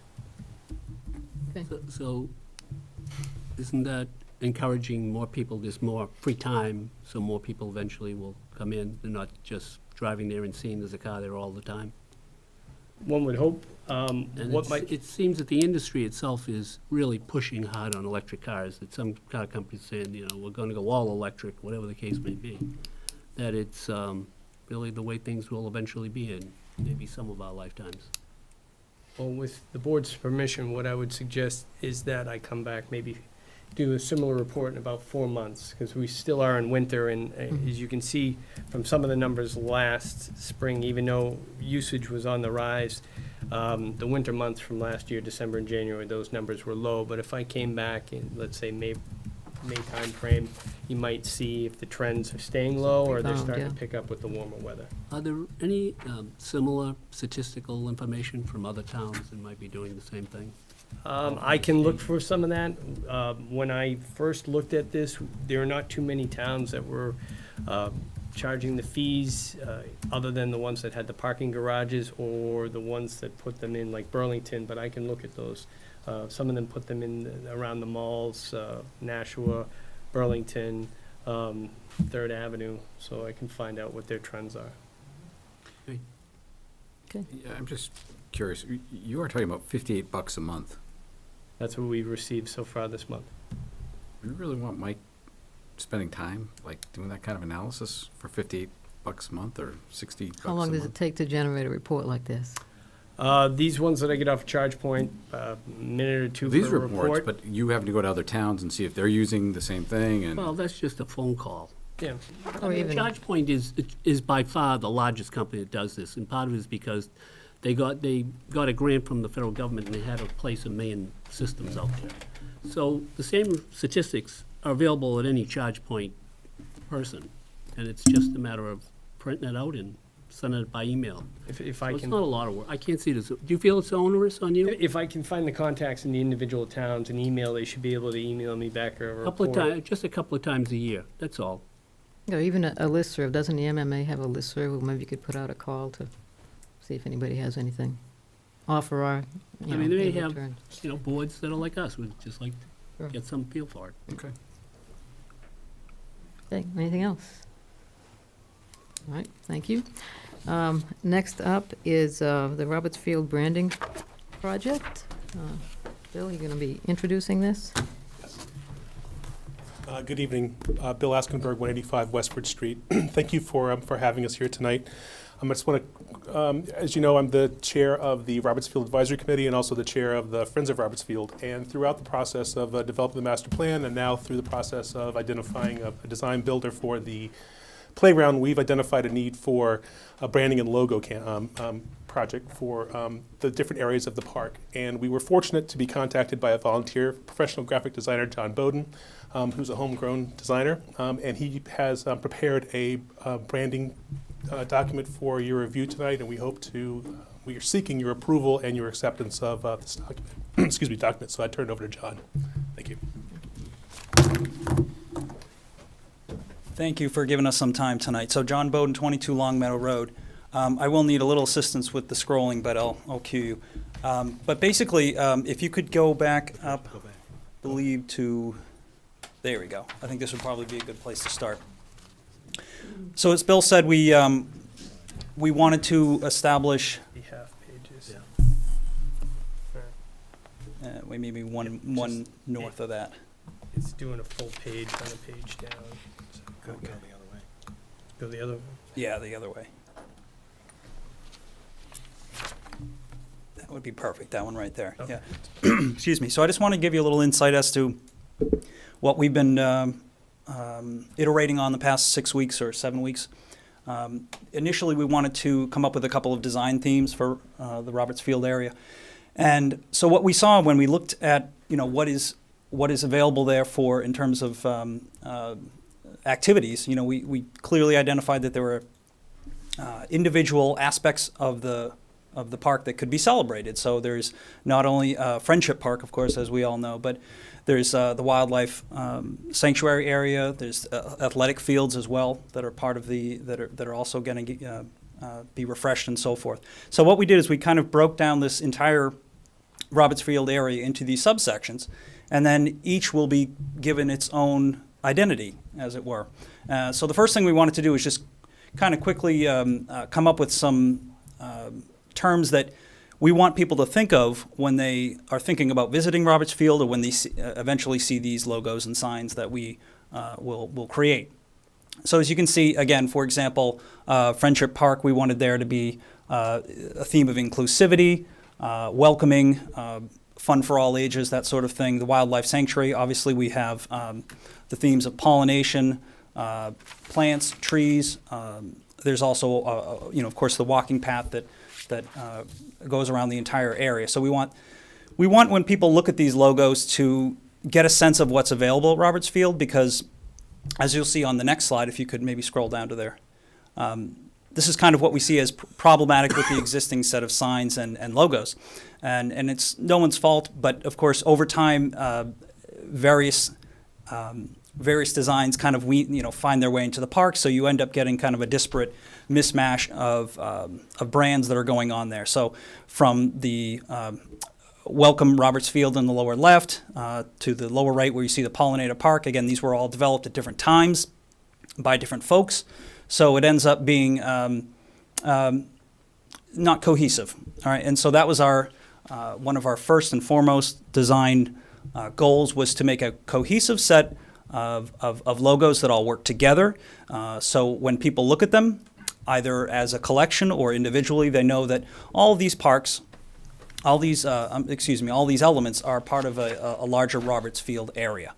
And again, although we're kind of in the infancy of this particular stage, our goal for the signs that appear within the park, of course, are not only for them to provide directional and wayfinding information like all signs should do, but also be informational and also opportunity to educate folks about what's available. And we want to encourage people to use the entire area, because I think what Bill told me initially when I talked to him is that you've got folks who come to the park, Roberts Field, just to go to the park area. They bring their kids and maybe they go to Friendship Park, and you have other folks who come and they simply use the walking trails. But what would be the best scenario is if people come and enjoy the entire area. So the signs will work together to kind of drive traffic in and around the entire area, so everyone gets to enjoy all the amenities that the park has to offer. So with those design goals in mind, we iterated on a couple of ideas, and we just kind of wanted to show them for your approval tonight. So what I thought we'd do is kind of step through each quickly individually, and then there's a slide that kind of shows them holistically so you can see how they all work together. But the goal here was to be, again, playful, fun, inviting, and also to hint very visually and obviously as to what the park has to offer. Because if you think about, if you've gone down there today, you see Roberts Field simply in text, and it doesn't necessarily give you any information about what's available there.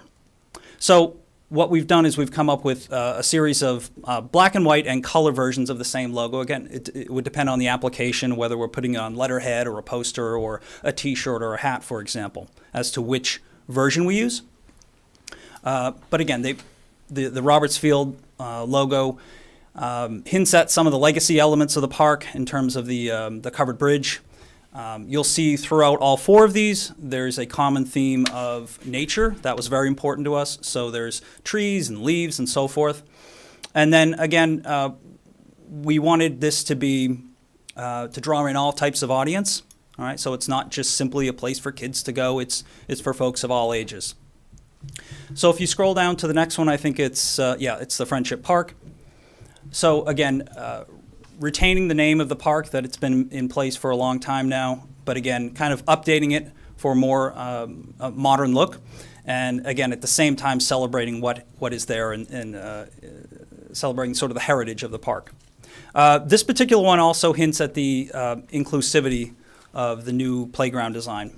And so, of course, you see the different type of swing set here that's available for kids of any disability or type. So we wanted to make sure that was clear that this park is going to be welcoming and accommodate anyone. I think the next one will show the wildlife sanctuary. So the big theme here was, again, there's owls and bees, of course, are primary players in that area. So we wanted to make sure they were reflected there. The walking path as well. And again, the theme of nature that is common to all of these in terms of the trees and the leaves. And then finally, I think we have the athletic or playing fields. And again, with this one, it's, as you probably are aware, currently there's, a baseball field, a soccer field, but really with the new redesign, there's going to be additional focus on other activities that could be done there. So basketball, soccer, lacrosse is represented there as well, along with traditional baseball elements and so forth. We also wanted to hint at the fact that, again, in the winter months, the pond is available for things like ice skating and hockey. So you see all of that represented there. So the next slide is, it's just all four and how they work together. Again, the whole point here was to have Roberts Field be the overarching element, all right, the brand or the logo for that entire area. And then we have the three below that can be used on individual signs throughout the park or for fundraising efforts. For example, for Friendship Park, we may just use that logo on a brochure or a flyer that we may produce down the road. But hopefully what you see there is that they look like they all came from the same source, they look like they're related, and they have these common themes running throughout, and they give you information and feedback as to what's available at those various areas. The next slide is simply showing some potential applications to give you a feel for how this might play in the real world down the road. So we just threw together some mock-ups of potential signs that may appear throughout the park. So again, the goal there being informational, directional, and educational. And then there is also a potential opportunity to use these logos on clothing and hats and things like that as maybe part of a larger fundraising effort. There also is going to be a community build at some point. And so there's the thought of maybe, again, the folks attending that, there's probably going to be some volunteer T-shirts, hats, and things like that. So what's nice about this particular set of logos, I feel, is that we can extract different elements from them, like the owl, and we can use that simply on various pieces of gear. So just mock-ups of how this might appear in the future. Lastly, we've got some concepts for some signage.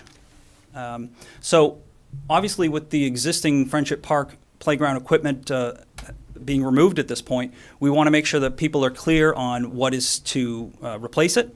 So we don't want them to just show up and see this empty slate of land and scratching their head. So what we'd like to do is use signage such as this to advertise the fact that coming in summer 2018, there'll be an all-new inclusive Friendship Park. I guess, Bill, if you want to speak just for a second about the potential placement of these signs and where those might end up. Sure. So we've spoken to the town manager and also to to Mark Dupel, is that correct? Who has given us permission to place, these are 3x8 signs that would be located in the grassy area between the upper and lower parking lot. And so there'd be 2 signs there. The second sign is coming up, and that's going to be more of a volunteer fundraising generating sign. And then a third sign, once the playground design is done, to actually put the drawing on with some information about what's going to be in the actual playground, and that would be located in between the playground and the upper parking lot. And the Friends of Roberts Field is paying for these 3 signs. And that was all I had. Okay, does anybody have any questions about this proposal? Glenn? Is this just a study in logos? Is not cost? Correct. We haven't, there hasn't been a signage plan put together yet, but that's going to be part of the discussion moving forward. Because there will need to be rules and wayfinding signs and those types of things, but that needs to be developed. But is that part of the, coming out of the money that you've already been awarded by the town, or are you going to be looking for additional funding for that? That hasn't been discussed. My expectations would be that it would be out of the pool that we're working with, or the funds that the Friends of Roberts Field is going to raise. But that's just, like I said, we haven't developed that plan yet. These logos and the branding that we're recommending for the park areas is really it really kind of started with the discussion of we needed to create signs to let people know what's going on. Right, and that's where the logo sort of started. I think that the benefit of doing this now is that we'll have this imagery and we'll have the branding locked down, so that when we do get to the point of developing the signage plan, you know, we'll have this hurdle already crossed. Well, you know, I think, for myself, I think the design is very nice, but at the same time, I get confused because we have the Center Village coming up with their sign look, and then we have the 129 area coming up with their look, and now we have Roberts Field coming up with their look, and there's no one cohesive package which says Chelmsford. Is that what we want to do or not? I don't know. Anyone have any thoughts on that? I do. Having attended signage conversations for all of them, I'm going to start off by saying thank you for your time. You know, anytime someone in town volunteers and puts in this kind of effort and doesn't charge us, that's fantastic. So, but I would say, It's like a member of the Board of Selectmen, right? yeah, but I would say, you know, I think the quality of these signs, to me, you know, understanding what's going on at Friendship Park lays it out very well. I don't necessarily know if I'd want the town signs that we see in the center of town matching what's going on at Friendship Park. And I think if you show up there and you're wondering, where do I go to the walking trail and where do I go for the playing fields, this is going to be a nice way to, may take someone a minute to figure it out, make it an IQ test maybe, but I think it lays it out nice, and I think the signs, samples at the back you gave were fantastic. And I don't know, if these T-shirts were available to purchase as a donation, you know, I think I'd probably buy a T-shirt too. But I think that we wouldn't necessarily want those signs to match. I think what they're talking about on 129 in and of itself was a great idea, what they're doing in the center. And not only that, what we paid for what's going on in the center of town for signage, just to get those signs developed, and we already have that step done now. But would you feel comfortable if they came back and said, we want some more money to buy this? What do you feel I about would that? assume that was in the original dollar amount. I don't think That they should, Well, I think even if they use the Chelmsford signs, they're going to have to come up with money to do that one way or the other, either with these logos or a different one. So I think that's really, I think to do the park right, you need signs. Can I clarify one thing too? The town manager is going to present the bid award recommendations today, and that bid award amount was $400,000.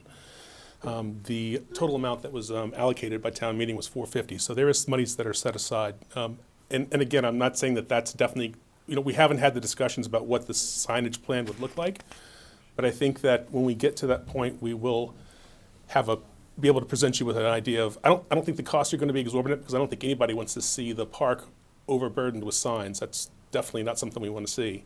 And I don't expect that the costs are going to be that well, it's dramatic. nice to hear that you're coming in under budget. But I think if anything tells us about the school department, they come in under budget, they found a way to spend the extra money. And, we need to be cautious about things. That wasn't my intention wasn't to say that we were under budget. I'm just saying that we did hold monies back. So in terms of spending, having to come to town meeting or having to come to you to ask for additional money, so there's a pot there at this point. And then also there's the opportunity for the fundraising to come from the Friends of Roberts Field as well. Would you say that potentially you would use that extra money to expand from the children's area to one of the other areas and use that money for that? We're going to be having our first meeting with the new playground designer, contingent upon what happens tonight, on Wednesday. So that'll be a good meeting to have that, to start ironing out those details. So and I would invite you to come and other folks in the public to come too. It's room 205 at 7 p.m. on Wednesday, January 31st. 31st? Yes, day after tomorrow. Okay, anybody else have any comments? I agree. I think it's definitely well done. Appreciate all the effort, and it does kind of bring the park all together. So I would definitely support what you've done so far, and anxious to see what the next steps are.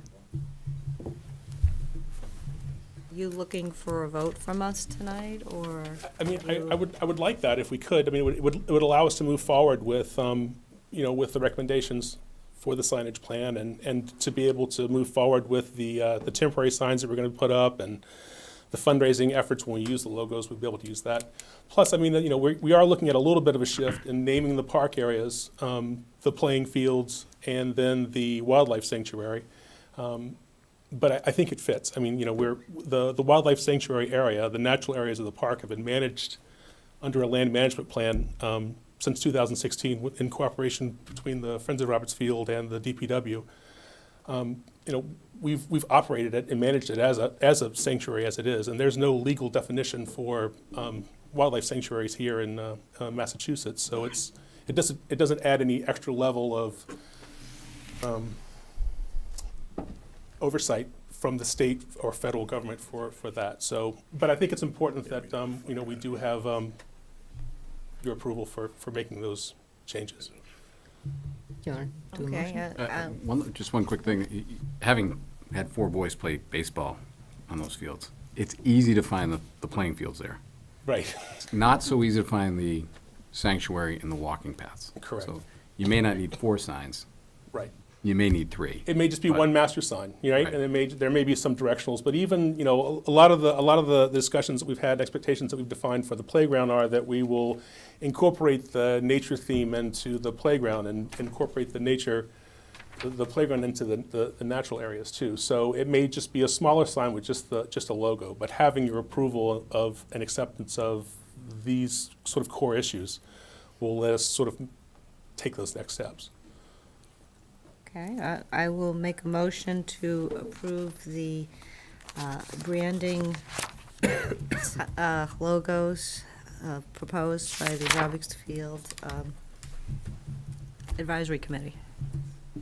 I'll second that motion. Okay, we have a motion and a second. Any additional discussion? All in favor? Aye. Any opposed? Thank you. Okay, thank you. Okay, next on our agenda is Town Manager Bid Awards, the first one for the Roberts Field Playground.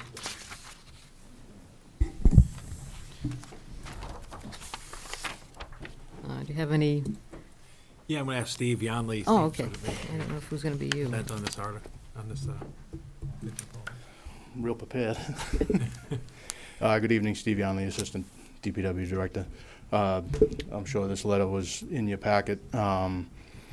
We opened bids or opened proposals back right before Christmas. We received proposals from 7 companies. After review of those proposals and a subcommittee meeting, we shortlisted 3 of the companies, brought them in for interviews that were roughly an hour or so long, really gathered a bunch of additional information, had some lengthy discussions, and we've made our recommendation. Yes.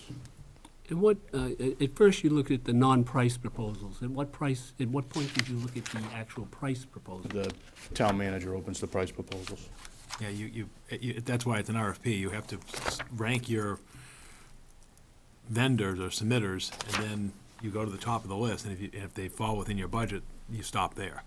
And that's how it works. So that way, it basically, you're not basing the bid award on the lowest price, you're basing it upon the quality, and then if it meets your budget. As long as it's within the budget. Exactly. So in that case, if the first one, your number one selection falls within the price, you don't open the other two, basically. Exactly. But we did. Have we? But we did, and they were all in that $400,000 framework. Have we used this company before, frankly? Yes. Always successfully? Yes. How soon do they get going? As Bill just mentioned, we're starting up on Wednesday. Meeting Wednesday night. When do they expect to be done? We haven't ironed any of that stuff out yet, to be honest. I don't want to really get in hard conversations with the company until we get all the contracts signed and stuff, but I'm pretty sure Wednesday night we'll have some initial discussions on timeline. And in the RFP that I stated that the goal is to more or less have this open by when school's out. And will the whole project be under you personally? Yes. Yeah, DPW is overseeing the project. But you yourself will be following it? Yep. Anybody else? Do you have a motion? No? Or do you have a question? No, I'll make a motion to accept the town manager's RFP recommendation for, say what the name of the company is? Yeah, O'Brien and Sons, Inc. of For Medfield. O'Brien and Sons of Medfield, Mass. I'll second the motion. Okay, a motion and a second. Any additional discussion? All in favor? Aye. Any opposed? Yep. Thank you. Okay, thanks, Steve.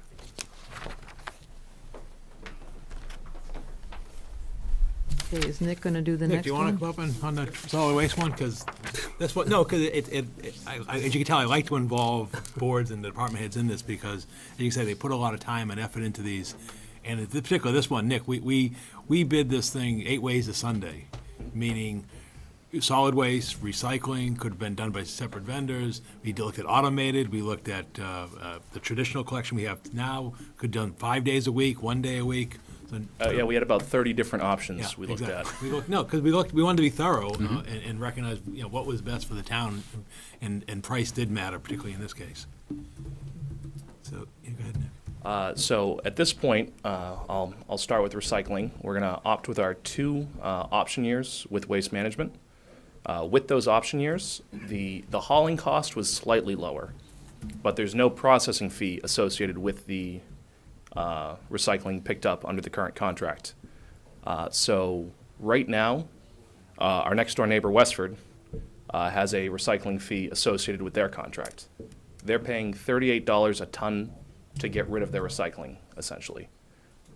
So if that same formula was applied to us, we'd be looking at between $120,000 and $150,000 per year. So that's one thing we're looking at when we opted to go with the manual collection 2-year extension with waste management. Basically, what's happened is the recycling market's in flux because of the new standards that have been put on by China in terms of the whole issue of quality of materials. And in short, it's not the time to be bidding for recycling right now. And that's why we're basically saying, you know what, we're going to hold tight with this 2-year option and hope that things get resolved in the next 2 years. Yeah. So it's kind of there's no surprising bid to some award. people, but the second largest export in the United States is recycling.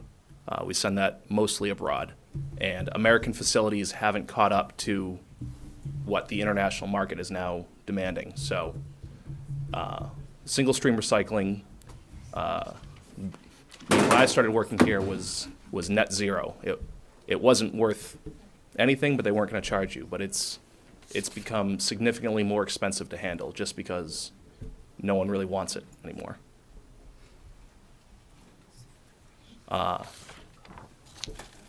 We're also going to be awarding the trash contract to Republic Services, our current vendor for manual collection.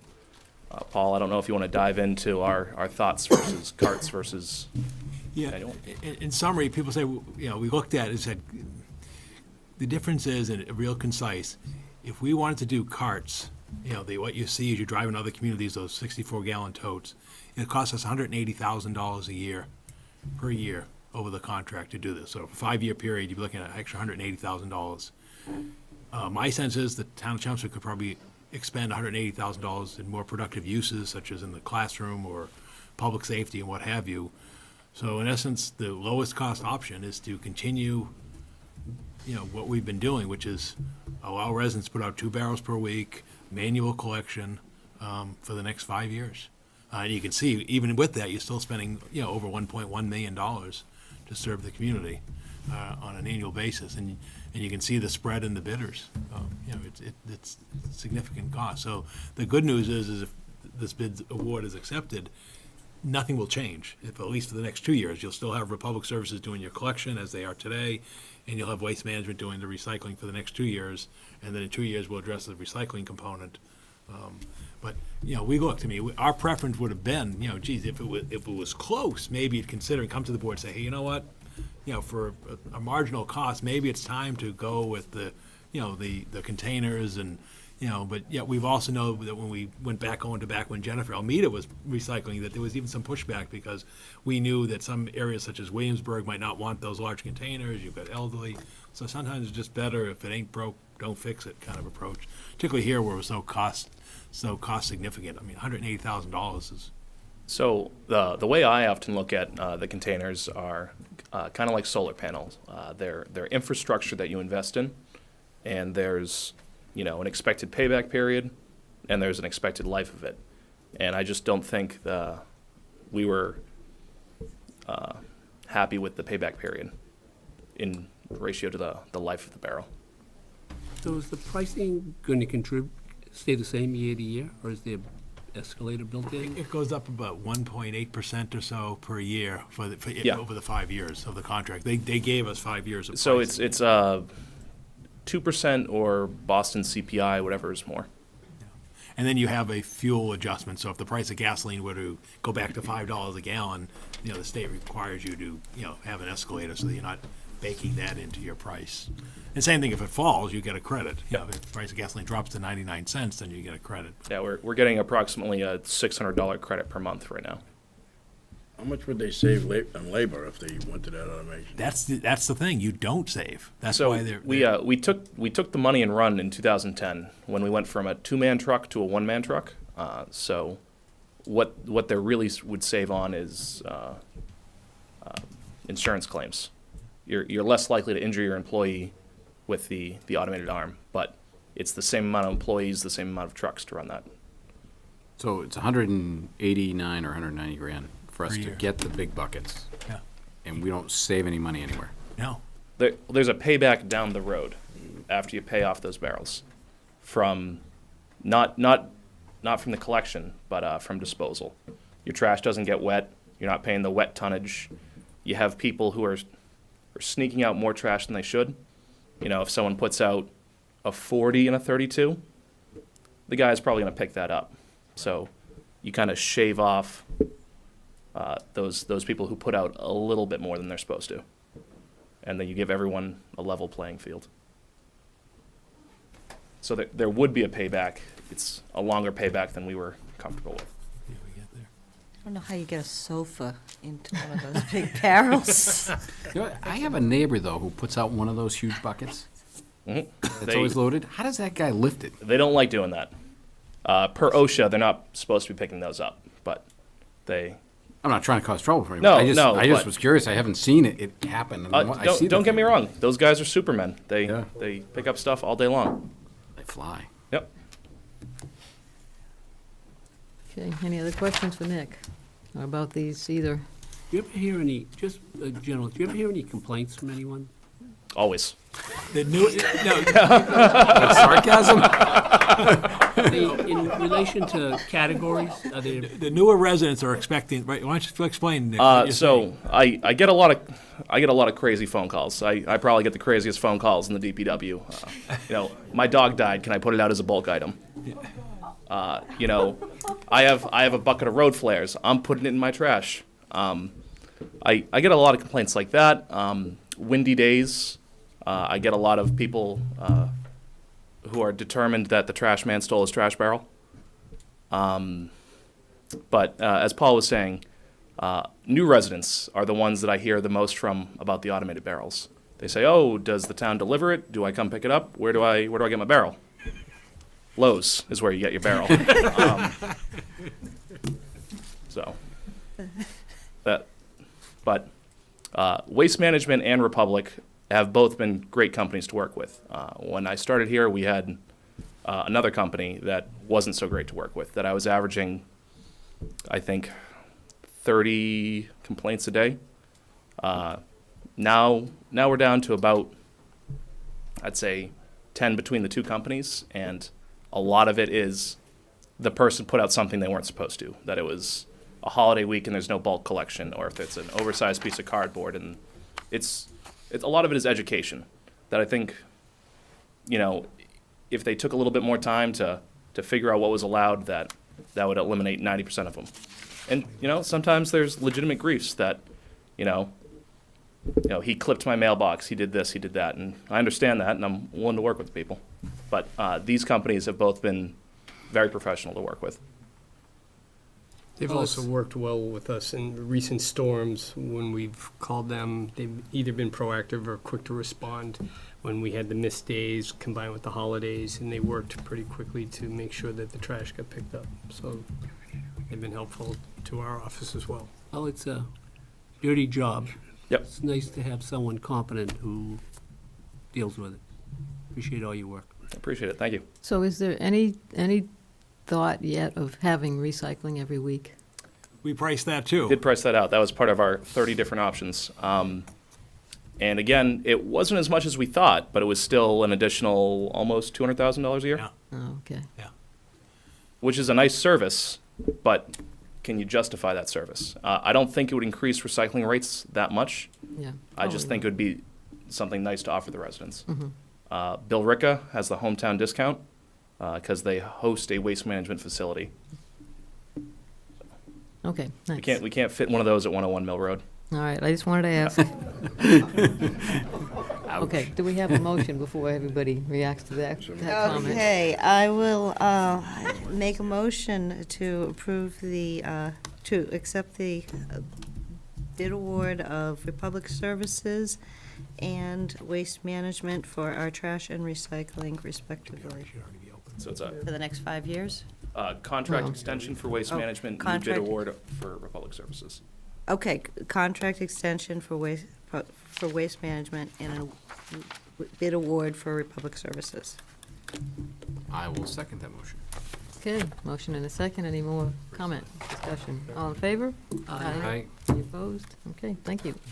Well, just to give the board a preview, we're now out tomorrow for the forum RFP. So we reached out to potential bidders, and we'll be back at a future meeting to have that in place so that we get that secured. That's all you met with. Thank you. That's from Okay, all right. Stusha. Next up is our fiscal 2019 operating and capital budgets.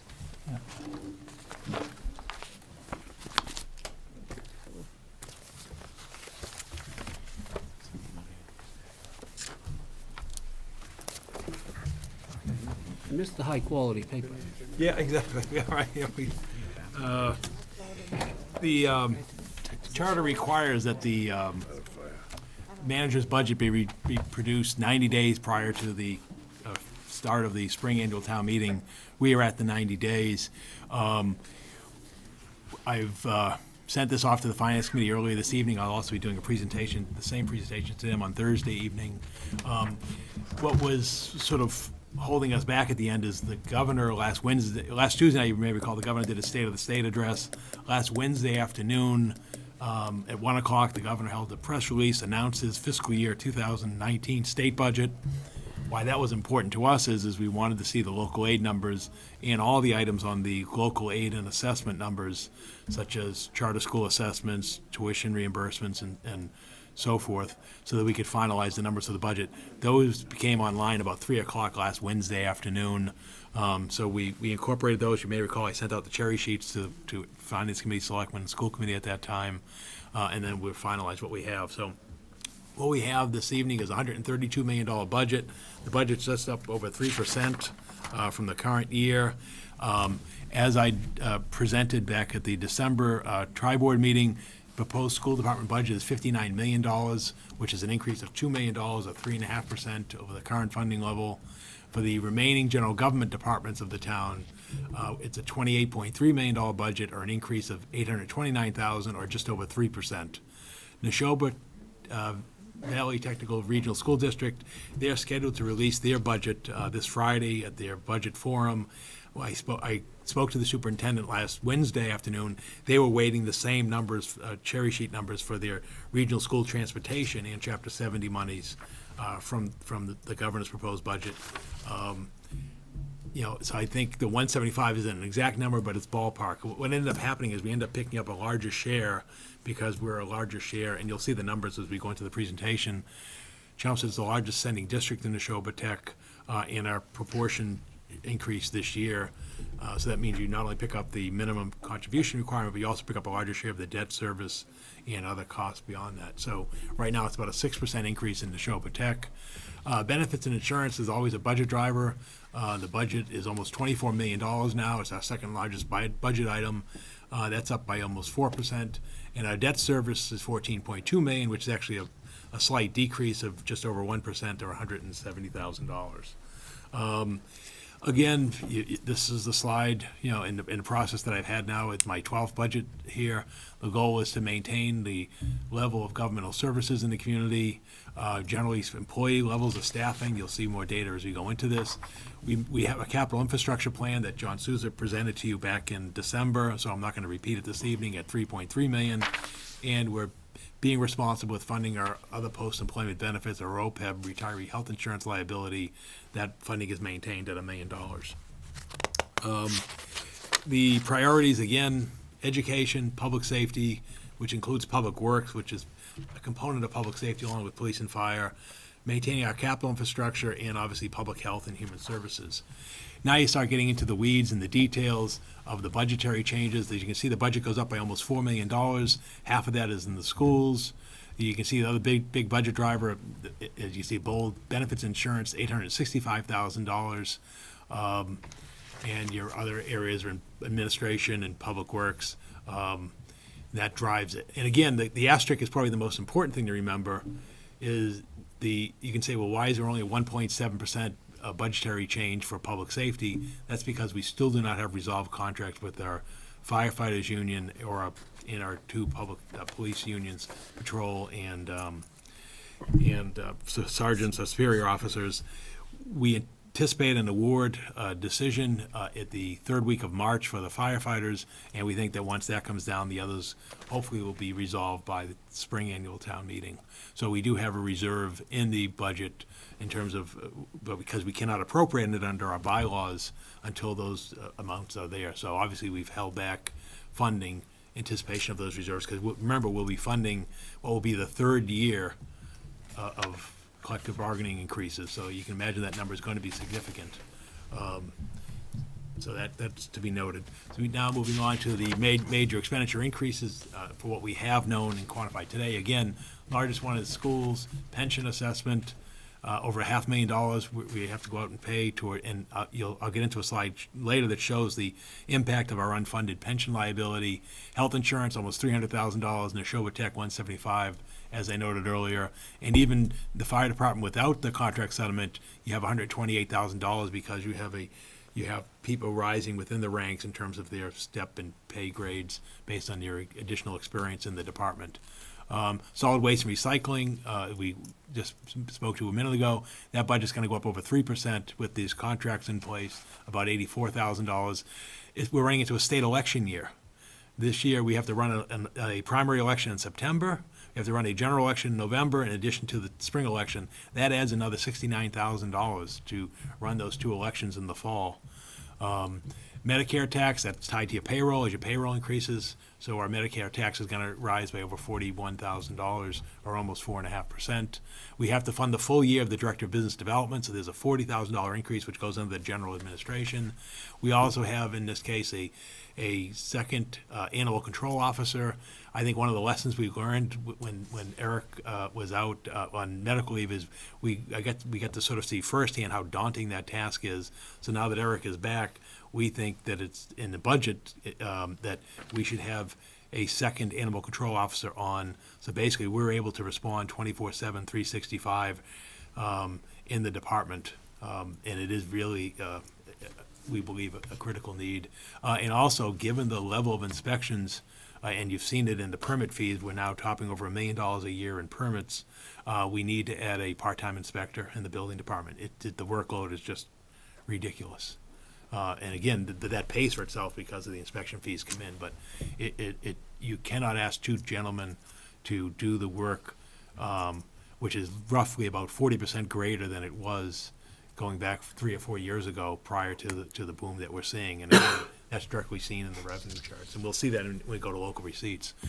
So that's the big number. In terms of the revenue component, the additional revenue, you see the 4.25. If you remember, the earlier slide was 3.9. We do have the reserve that I spoke of in terms of what will be funded later in terms of the contract settlements.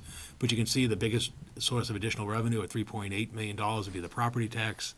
State aid is less than inflation at 1.74% or $293,000.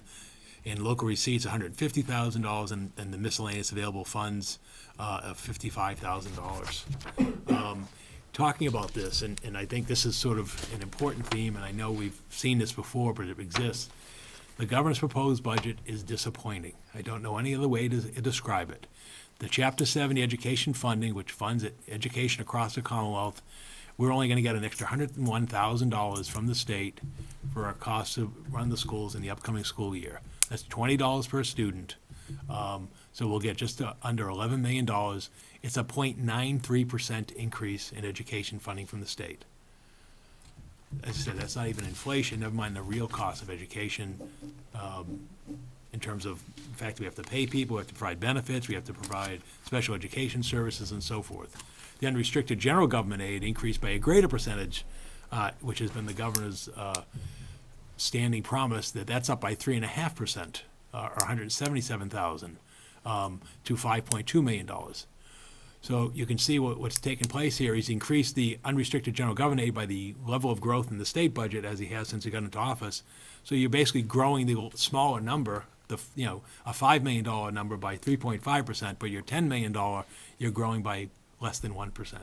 Is that 1% true for every town? It is true for most towns, virtually most towns. If you can go into the state's website, unless you were impacted by an enrollment surge, such as what you may have heard about today, where students have been impacted, such as the migration of students from Puerto Rico as a result of the hurricane impact over there, or you had an extraordinary level of demand and services in terms of enrollment growth or other. Basically, most communities are getting $20 per student. And then the other areas that the governor funded were basically level funded or a slight increase. Circuit breaker, which is a special education reimbursement, there was a slight increase there. Charter school reimbursements were level funded. So again, disappointing. And again, I'll get into some of these numbers as we move ahead. So again, when you look at how the budget's allocated, again, of the $132 million, roughly half or $59 million goes to schools, $3 million to Neshoba Tech. Your benefits are almost $24 million. Your debt service is $14 million. Public Works is $9 million. Police is $6.5 million. Fire is $6 million. Health and Human Services $4 million. State assessments and the overlay are $3.4 million, and your library is $2 million. If you look, I like to look at trends, what's going on over 5 years, 10 years. And say, well, why does the tax levy grow? Why does the budget grow? Well, again, you look at the change column. If you look over the last 5 years, we've put in almost $10 million in additional funding in the schools. It's not out of line proportionally, but that's again, if that's your biggest service that we provide, that's where your money goes. Next largest is benefits and insurance, a 31% increase in 5 years. So that's $5.6 million we're putting into benefits and insurance over where we were 5 years ago. Go to the next slide, look over a 10-year trend. you can see, the numbers sort of stay the same in the schools. So over 10 years, $16.3 million in education, 1.4 million or 89% increase in funding for Neshoba Tech because of the growing enrollment in Neshoba Tech. Public safety up by over 3.3 million. Again, benefits and insurance, almost 50% increase in 10 years, or an extra $7.8 million than I was sitting in this chair, basically looking at the fiscal year 2009 budget. Your debt service is up by 2 million, 2.6 million, which roughly about 2%. If you compound it, it isn't even 2% in debt service. So it isn't even keeping pace with the growth of the overall budget. You now look at the line items going into the budget.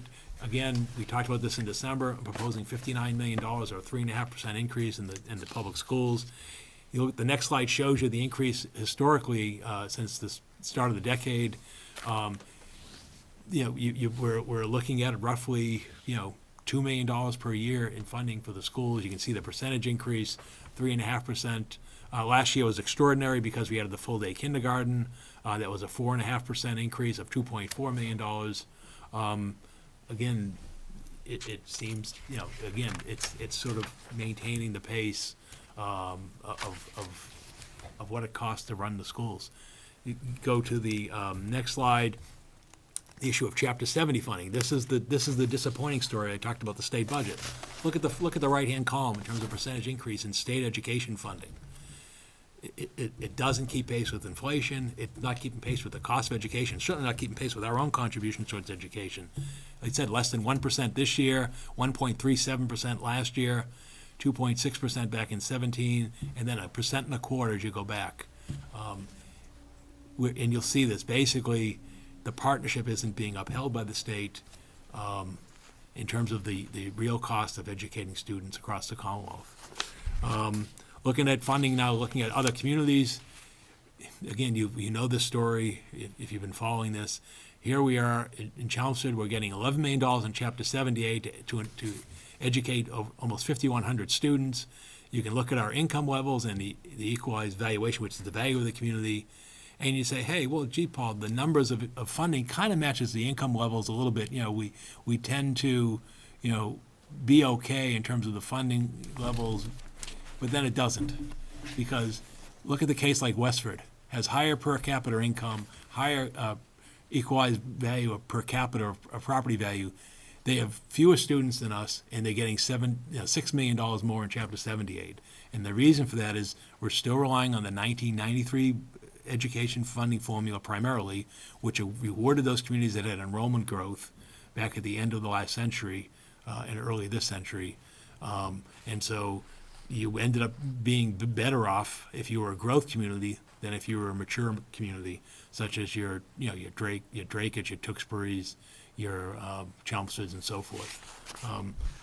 In terms of funding, what the state says that we're required to spend on school funding, you can see that that we're certainly well exceeding, and the trend is growing. If you go back in 2007 when I arrived here, we were spending just over 6% more than what the state told us we had to spend on schools. We're now spending 40% back in 18, and obviously the numbers for 19, the budgeted net school, that comes from the end of the year report, but that number will be about $70 million. So we'll clearly be still running healthy. We don't look at meeting or net school spending requirement. The bottom line is we're funding our schools. Going into the per pupil expenditure, and the problem is you don't see a lot of data from the Department of Education on their website. They lost the data analyst, or they haven't filled it adequately. We're just not seeing updated data. So again, we don't see any data for fiscal year 17 that ended basically back in June 30th.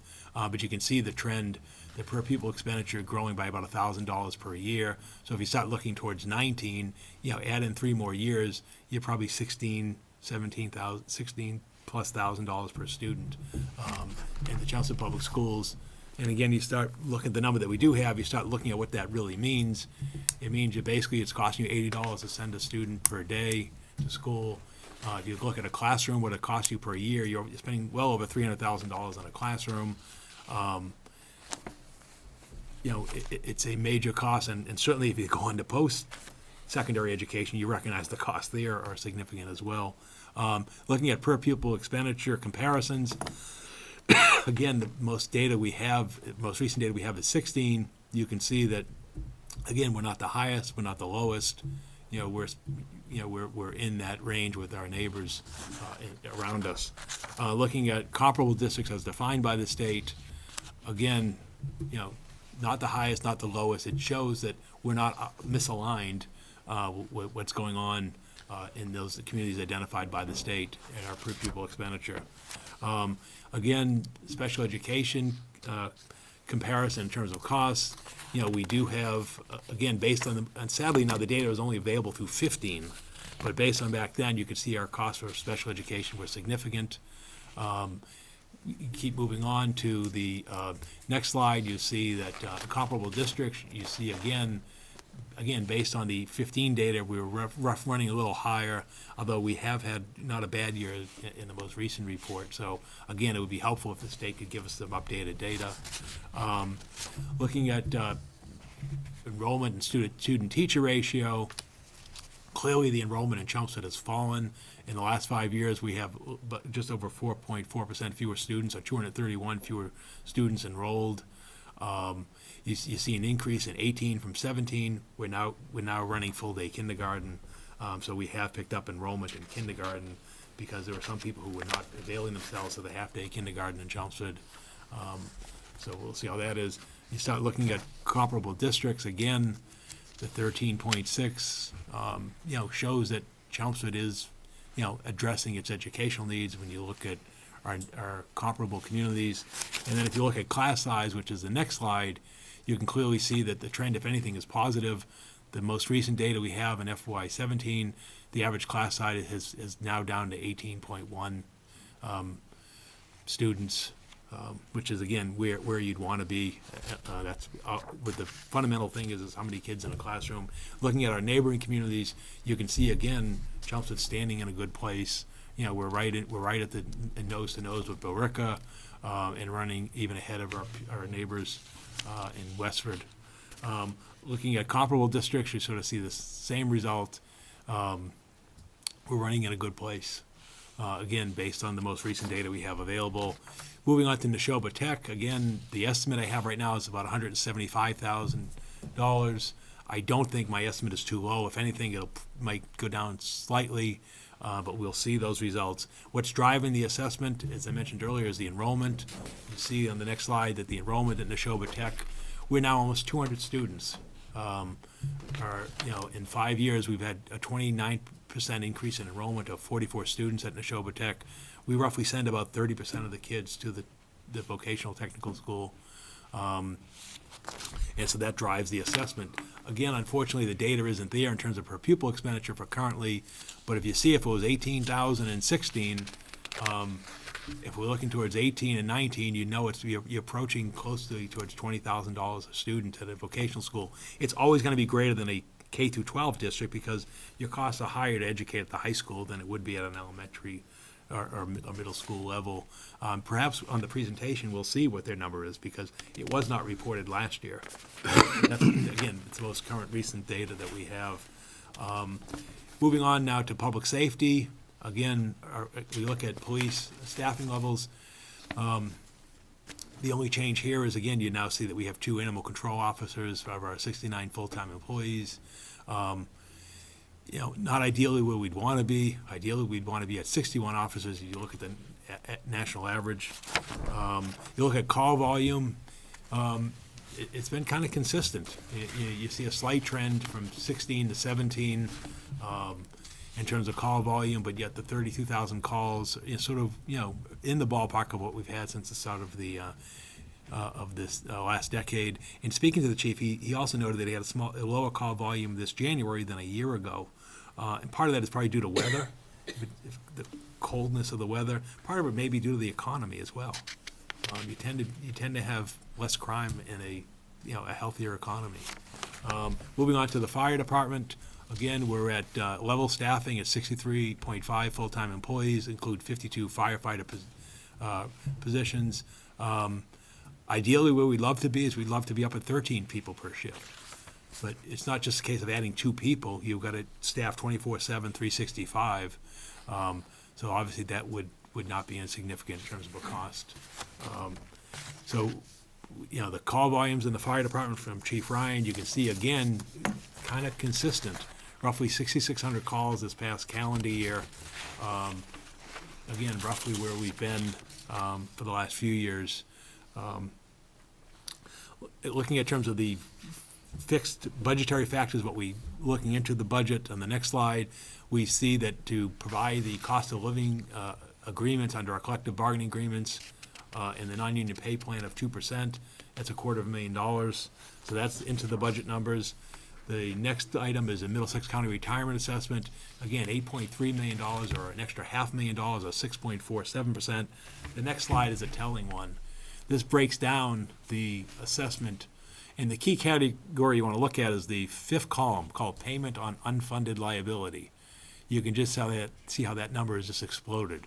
We will be, of our $8.3 million that we'll be paying on July 1st, $6.9 million of that is the payment on the unfunded liability, which you can just see how that just grows.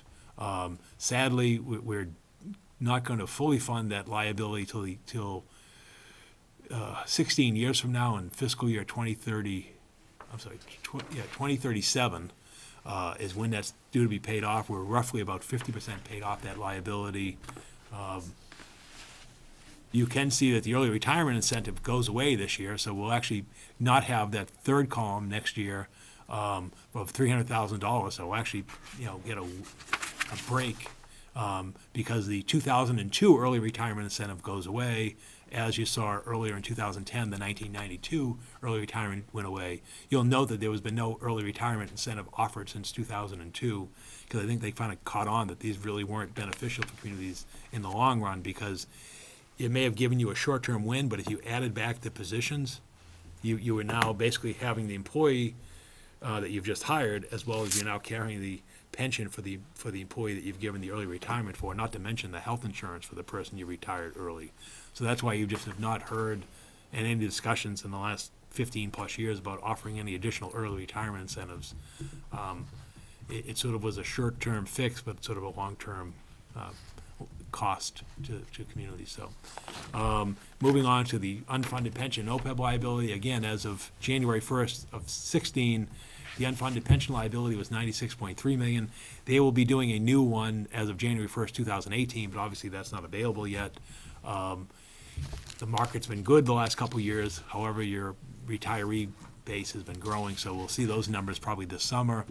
The last unfunded OPEB liability was again done 2 years ago. That'll be done again this summer, but that's the $77 million liability. So you got $173.5 million of unfunded pension and OPEB liabilities.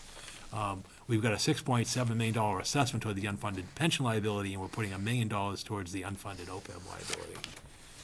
Moving on to debt service, the characterization from Standard & Poor's back when we last borrowed last June for the capital projects for this year, including the modular classrooms, Standard & Poor's noted that the town's overall net debt is low at 1.8% of market value, and that approximately 84% of the direct debt is scheduled to be repaid within 10 years, which in their view are very positive credit factors. The nice part about this is, since we're not paying off a major school debt project, that's why everything is roughly to be amortized within the next 10 years. When such time comes, those things will be paid off over a 30-year period. But anyway, right now we're in a good position. The non-excluded debt service, as you can see, we're seeing a slight decrease of roughly $92,000 from the high that we were in back in 18. And then the next slide is the excluded debt service. You can see how that's been dropping.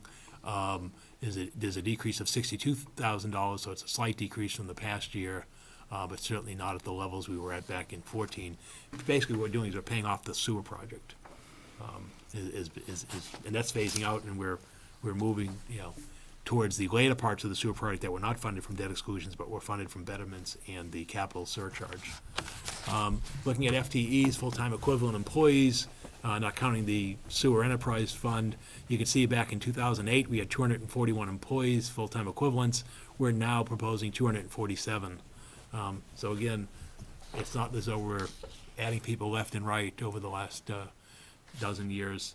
Looking at going back to the revenue component, where the revenue component is, and the next slide shows you that our revenue sources, the allowed 2.5% increase of $2.3 million in the levy, we're projecting $1.4 million in new growth.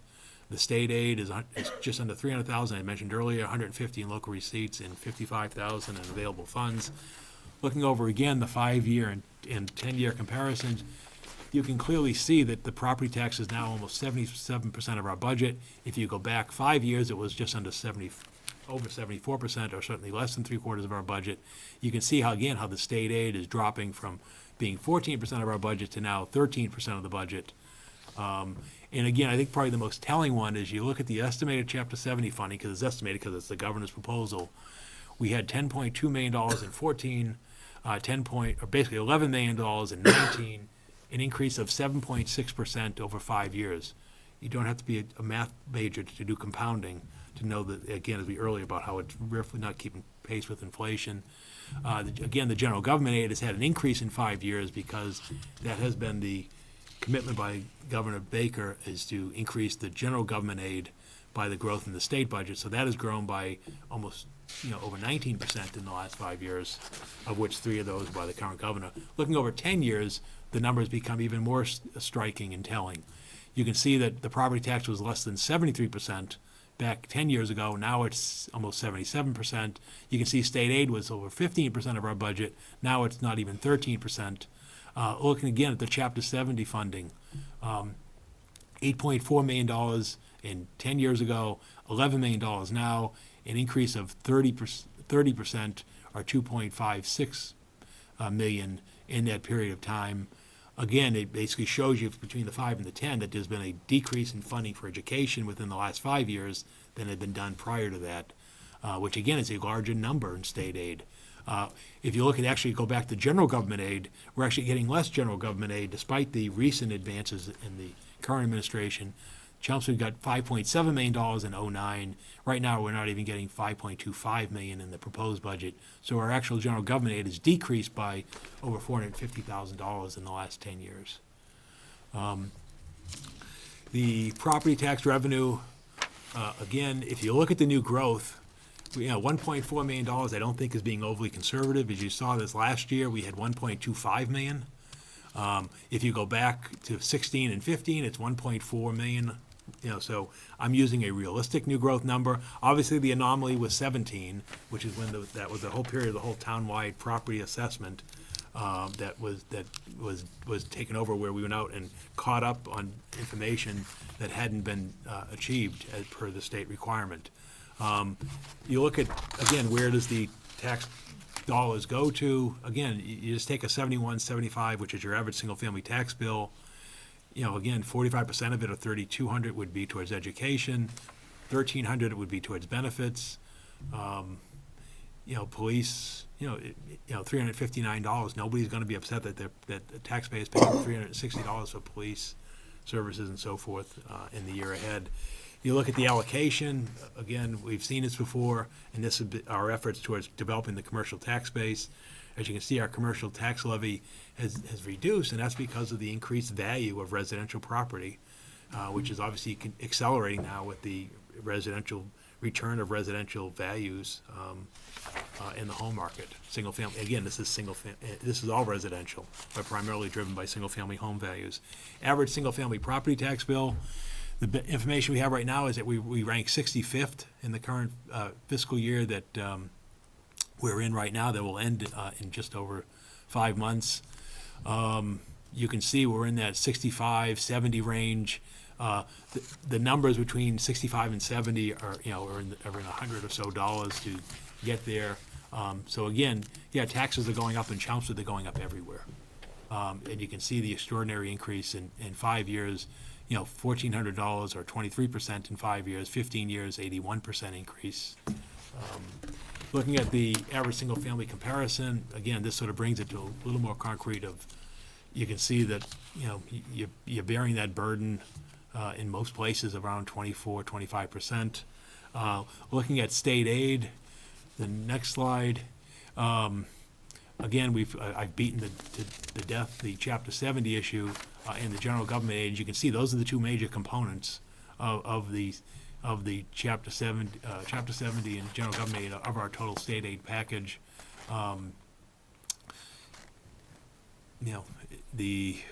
The one thing to note is the school choice tuition that the schools are receiving, which is a restricted fund for them, is still hovering around the 365, 370 range. We are getting additional reimbursement from the state for exemptions. We're now up to $250,000.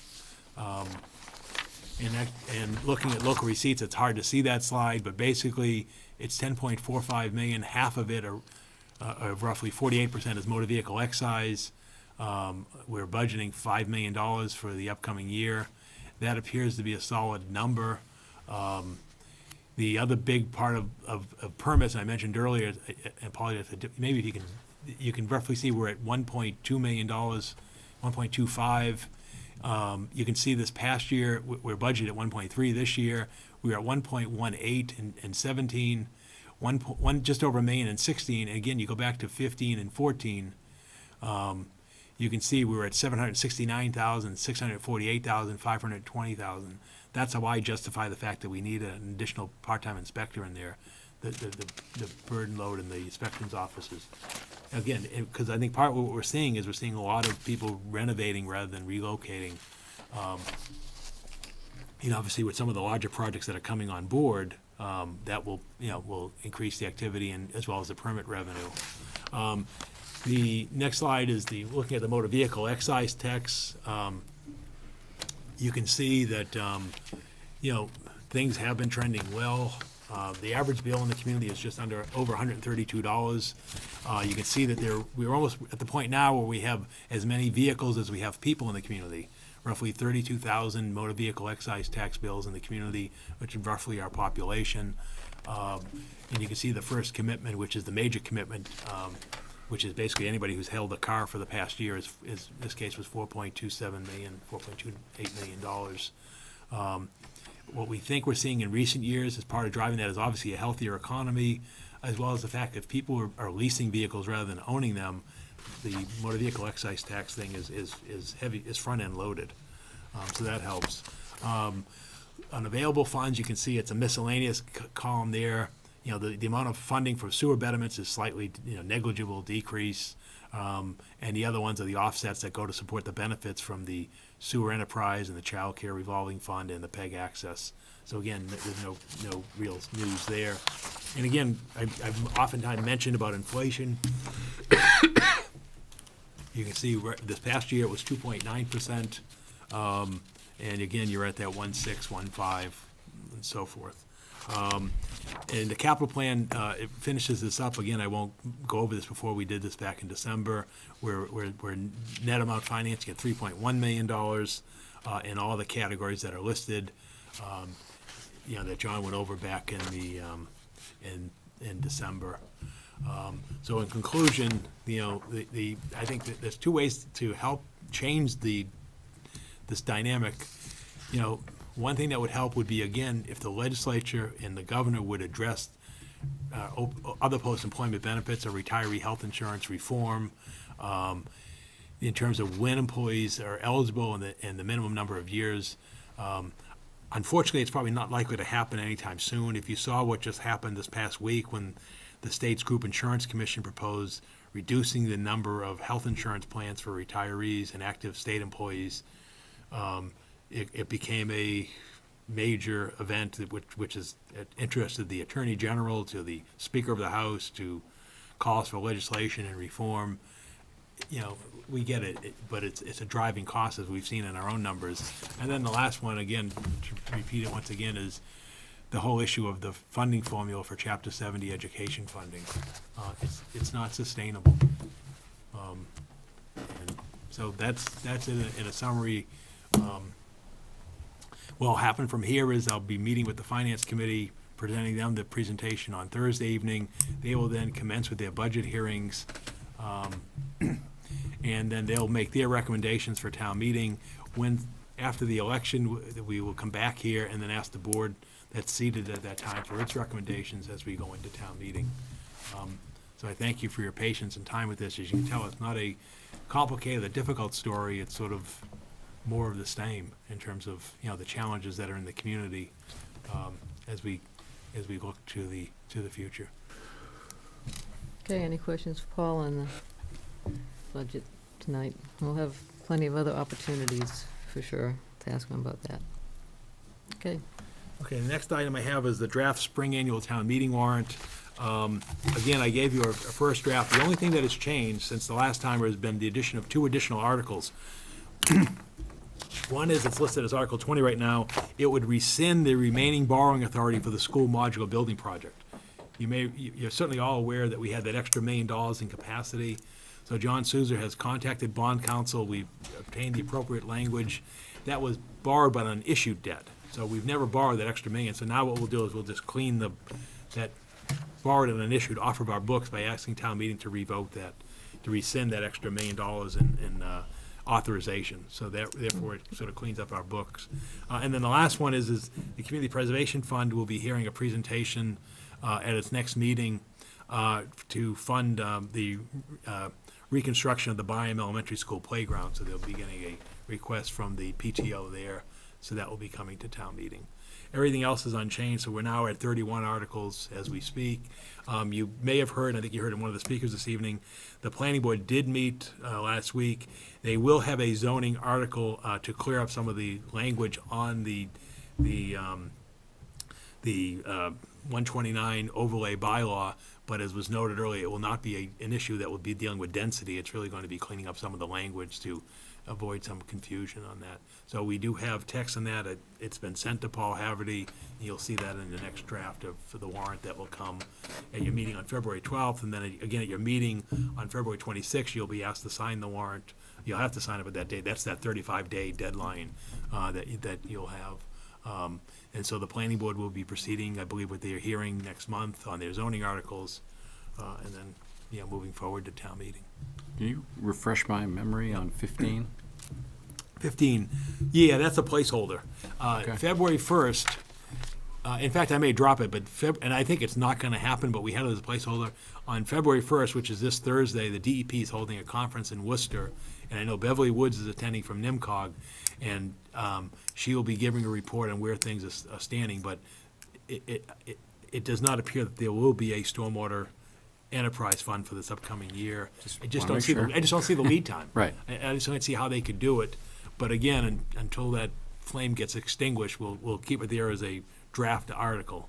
But I didn't even include it with the budget line items that I gave you in the other packet. You will see the sewer enterprise item as well as the PEG access, but I didn't even issue a draft stormwater one because I just don't see it happening. Okay. Just Bill, being there's sure. no money in the budget right now for stormwater? Nope. Nope. What would happen if at the last minute We'd have to call a special town meeting and fund some appropriation. But I just don't see how they do it. The lead time, if they were going to do this, they would have had this done before the start of the calendar year and would have said to folks in New Hampshire and Massachusetts, because you remember now we're now aligned with New Hampshire. They would have said to folks, hey, look, you got 6 months to start preparing. And even then you would have had squeals from people saying we can't pull it off in 6 months. But the sad part is I just think that there's just been no breakthrough on that, and I just think it's going away. And what about street acceptances? We do have some that we're working. Yeah, Steve Yonley is sort of heading that up, and we'll have some street acceptances going back to some of the unaccepted ways. Good. And then the last thing on my report has to do with the energy aggregation. This has been out in a press release, and we put it on social media and so forth, but it's worth noting because this board was courageous with us to take the leap into an aggregation plan that was new, to Chelmsford, and but it has turned out that it seems to have been worthwhile, and going forward, it should be worthwhile. Next month, with the meter reads, the program will change the energy supplier. It will go towards public power from Constellation. The price goes from 9.3 cents per kilowatt hour to 9.403 cents. So there's a 1.1% increase in the electricity supply. However, that is a savings of 3.27 cents per kilowatt hour under the National Grid's winter basic service price of 12.673 cents per kilowatt hour. Now, to be fair, National Grid has a summer rate as well, but we saw this past year, our year-round rate was better than the consolidated summer and winter rate. And the reason that National Grid doesn't offer a year-round rate is because they're a regulated utility and the state doesn't allow them, or any of the Eversource or the other ones, to offer a year-round rate. They can only offer a 6-month rate. What's the difference between Chelmsford Choice Program and Chelmsford Choice Plus? Oh, Chelmsford Choice Plus is the greener program. So if you want to have a green supply of electricity, you can pay, instead of paying 9.403 cents, you can pay 10.089 cents and have the good feeling that you're using recyclable materials. And as how do opposed to people go carbon. about signing up at this point for these? You can call the town offices. We'll direct you. And my office in that letter had the phone number as well for Mass. In this case, it's our new supplier, Public Power. So there's it's an 844 number. We can provide that. So if they call the town manager's office or selectman's office, we will give them the contact information. They can enroll. Because they will take people, especially where it's a new vendor coming in. So if people that opted out wanted to get back in, now's the time to do it. Nothing We went had out in the about mail? 10% opt out. Nothing went out in the mail? It did go out. Because I was gonna say, I got an envelope at home. Yeah. That talked about it with a Yeah. form. Exactly, but, and the reason that the state does the program with an opt out is because most people just don't get around to doing it. They put it aside, or they find it confusing, or what have you. So we automatically Unless get you enrolled? take an active to opt out, yeah, you'll automatically. Or if you're enrolled be in moved over. something else, Or if you're right? enrolled in something else. I mean, there are many who want to be aggressive and can make other choices. There are other providers other than National Grid or the town's aggregation program, and many, some people do. But going back to your question, Glenn, yeah, there is a green. Some people want to purchase from a green energy supply. So if you go with that, you pay an extra, 0.6 cents per kilowatt hour. And this price is good. It will run through November 2020, so it will help us for the next 33 months. So that's all I have under my report this evening, Madam Chair. Okay. I do have a couple of appointments. Mm-hmm. Looking to appoint to the CCA Advisory Committee Kathy Cawley for a one-year term ending June 30th, 2018. I also, if you want to do them in bulk. Yeah. Sure. Allison Ludwig to the Parade Committee for a term expiring July 31st, 2018. And for the Holiday Decorating Committee, we're seeking to reappoint the committee as presented. Make a motion to accept the committee appointments as presented by the town manager. I'll second the motion. Okay, we have a motion and a second. All in favor? Aye.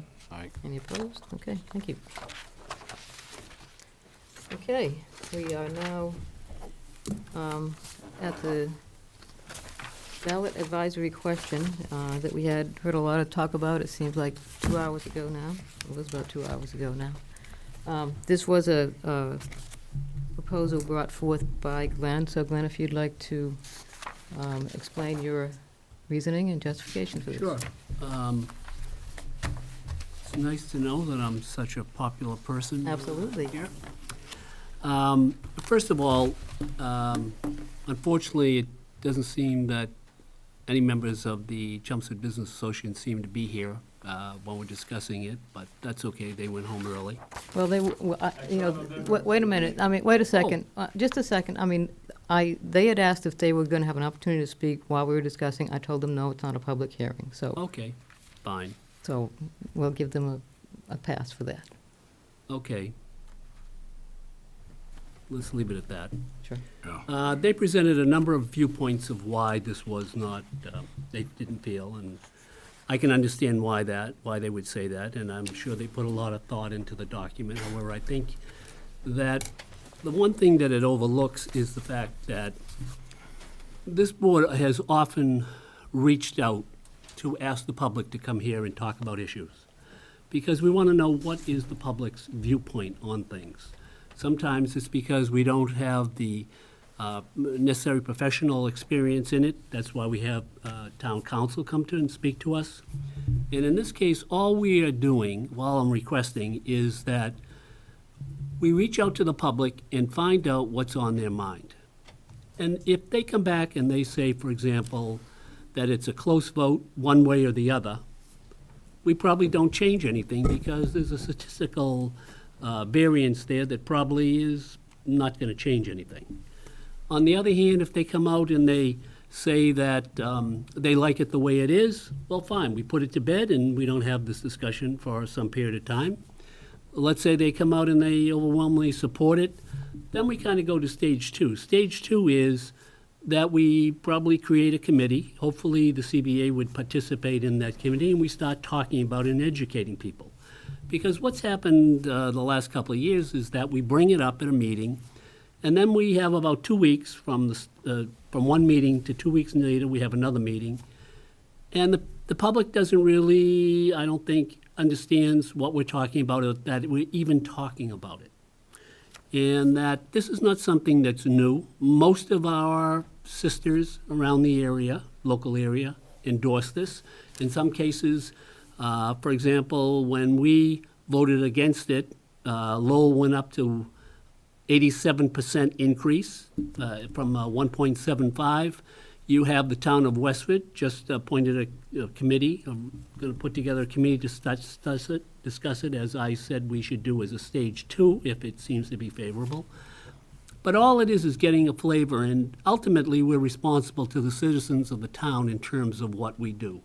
I don't think we are so wise in our understanding of everything that we should overlook what their feelings are and their interpretation.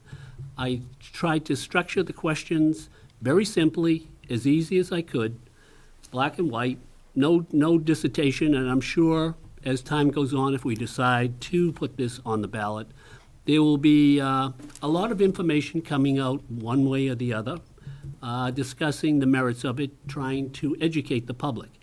All of that is well and good. That's what we're here for, to inform people and let them give their feedback to us. I don't think it's going too far. I tried not to put it together so it was biased one way or the other. It's very simply a question, and I think it has merit for the board to do that. I don't think it's a reflection on the vote we took recently. It was a 3-2 vote, very close. There was some very valid reasons why some people went one way or they went the other way. But in all of that, there was no feeling, I didn't feel that there was any input by the public in any significant way of the issue.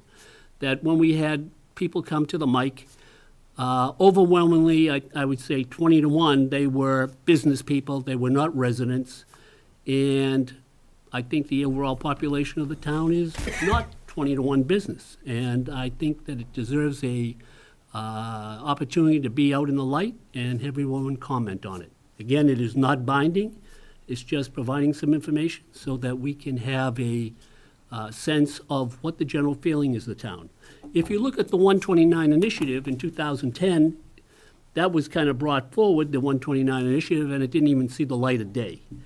Yet, 7 or 8 years later, the town's flavor changed, went to town meeting, and town meeting overwhelmingly approved it.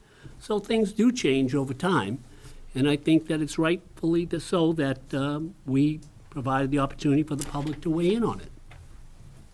I agree with Glenn that the people should have a right to voice their opinion. It's not going to change anything at the moment, and it may change some things in the future. And as Glenn said, I wouldn't vote to change anything unless a lot of people are involved in the discussion. But it's always nice to hear we work for the people. They don't work for us. Nobody's bigger than the town of Chelmsford. I know what the people. We want to hear what the people have to say, not 5% or 2% I want to hear as many people as possible. And this is, to me, the fairest way to do it. So if we don't vote to allow people to speak their piece, then I think we're doing them an injustice. That's only my opinion. Ken or Laura?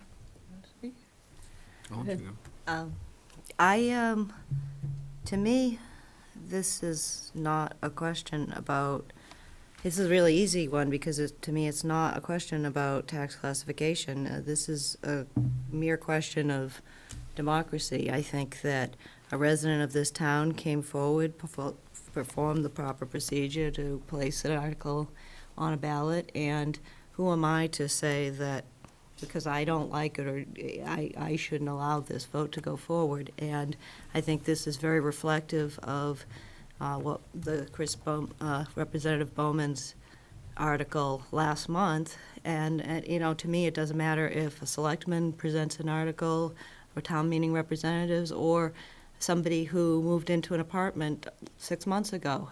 I think that this is, I'm not going to obstruct just democracy, and I think that everyone deserves a voice. And I think that too many times over the last few years that I've been involved in town politics, there has been an effort to quell the voice of the person who had a dissenting opinion, and I cannot support that. I don't support it here, I don't support it at town meeting, and I don't support any board that isn't interested in, you know, supporting a democratic process. Yeah. Ken? Just to clarify, Glenn, your 20-to-1 comment, you said 20 businessmen showed up to the one town, and most of the businessmen that showed up weren't residents. No, I didn't say they weren't residents. I just said that when we had our open discussion, overwhelmingly, the people who spoke negatively, and they were all from the business Correct. side of things. But I would say almost all of them were residents also. How about the That- lady who spoke tonight, that gave the big, where does she live and what business is she in town of Okay, Chelmsford? that's, yeah. That aside, Yeah. Okay. Can I ask, Paul, is there any requirement, like when we do a ballot question, is there any requirement for signatures, or?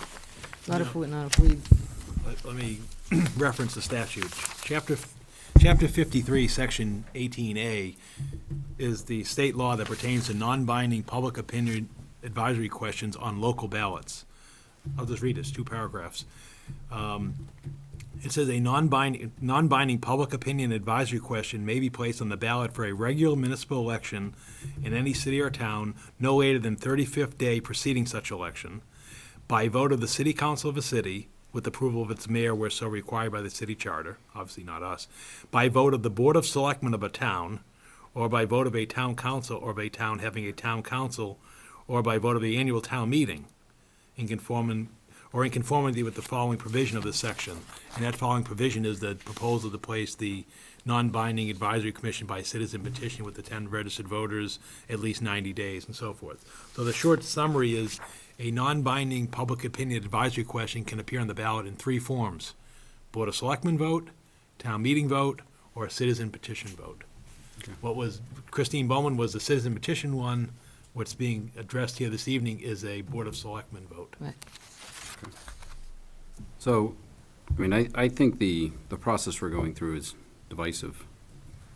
That being put aside, I also think that there were times already in the 9 months or so that I've been here, I felt items should have gone in front of either town meeting or up to vote and weren't allowed to. I would be okay. I would question the wording a little bit.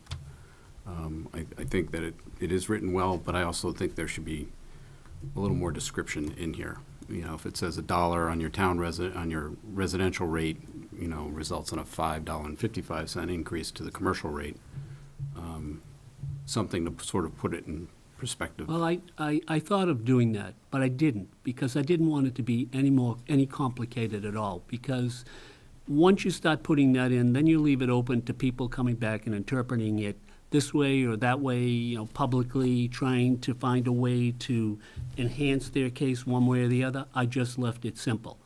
And that is, if we do split the tax rate for homeowners, residential properties will go down. I'm not saying by how much, but it will go down.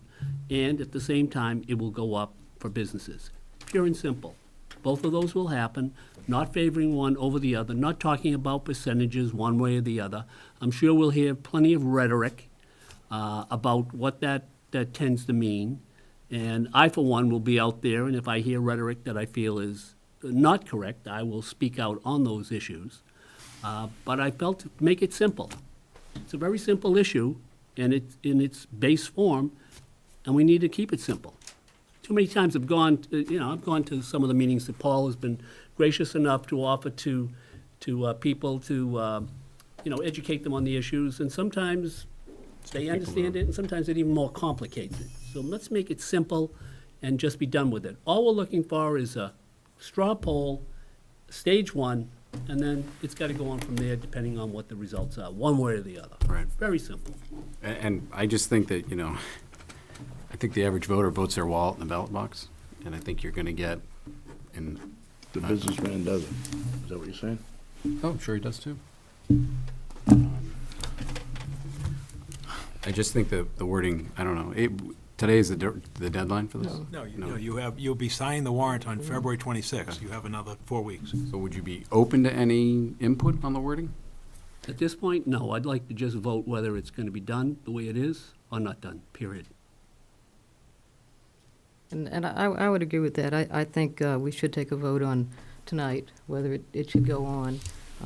My thoughts on it is, I don't think it's a good idea to put it on the ballot for several reasons. Voting on tax classification is not something that we put out to a vote and then we can put it to bed for 5 or 8 years or something like that. It's something that's required by law for us to discuss every year, and it should be a careful deliberation. It should be something that's not, a flip of the coin or something that we can just come in and look at a presentation and make a decision on. That's why we take 2 weeks to make our decision. That's why we get the thick packet that we do from the chief assessor. And it's not a one-time decision. It's not like where to put a fire headquarters or a school. It's not like how to change the charter going forward. It's, I think not even like a zoning change. I think it's something that does require a lot more deliberation and can change year to year. Every November or December when it comes time to look at classification, I spend a lot of time looking at the documentation that we get from the chief assessor, and if I have questions, I ask him about that to be sure that I can use my best judgment to make a decision for the town on that. I do agree that the wording is simple, as Glenn wanted it to be, but I also feel that, as you said, it is going to be, if somebody looks at that, of course. If you offer somebody a hot fudge sundae as opposed to a punch in the stomach, what are they going to choose?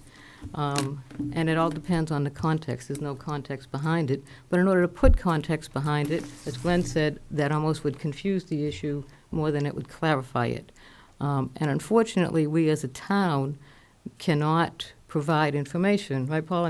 Bill Ricker was just cited. Yeah, you can't spend public dollars and Right. resources on, you can speak as selectmen Right. and hold forums, whatever, but you can't, use the copier machine or the town's, We couldn't send out a mass email. Exactly, that's correct. Because the town of Bill Ricker was just cited for doing just that. Exactly. And broke campaign finance laws.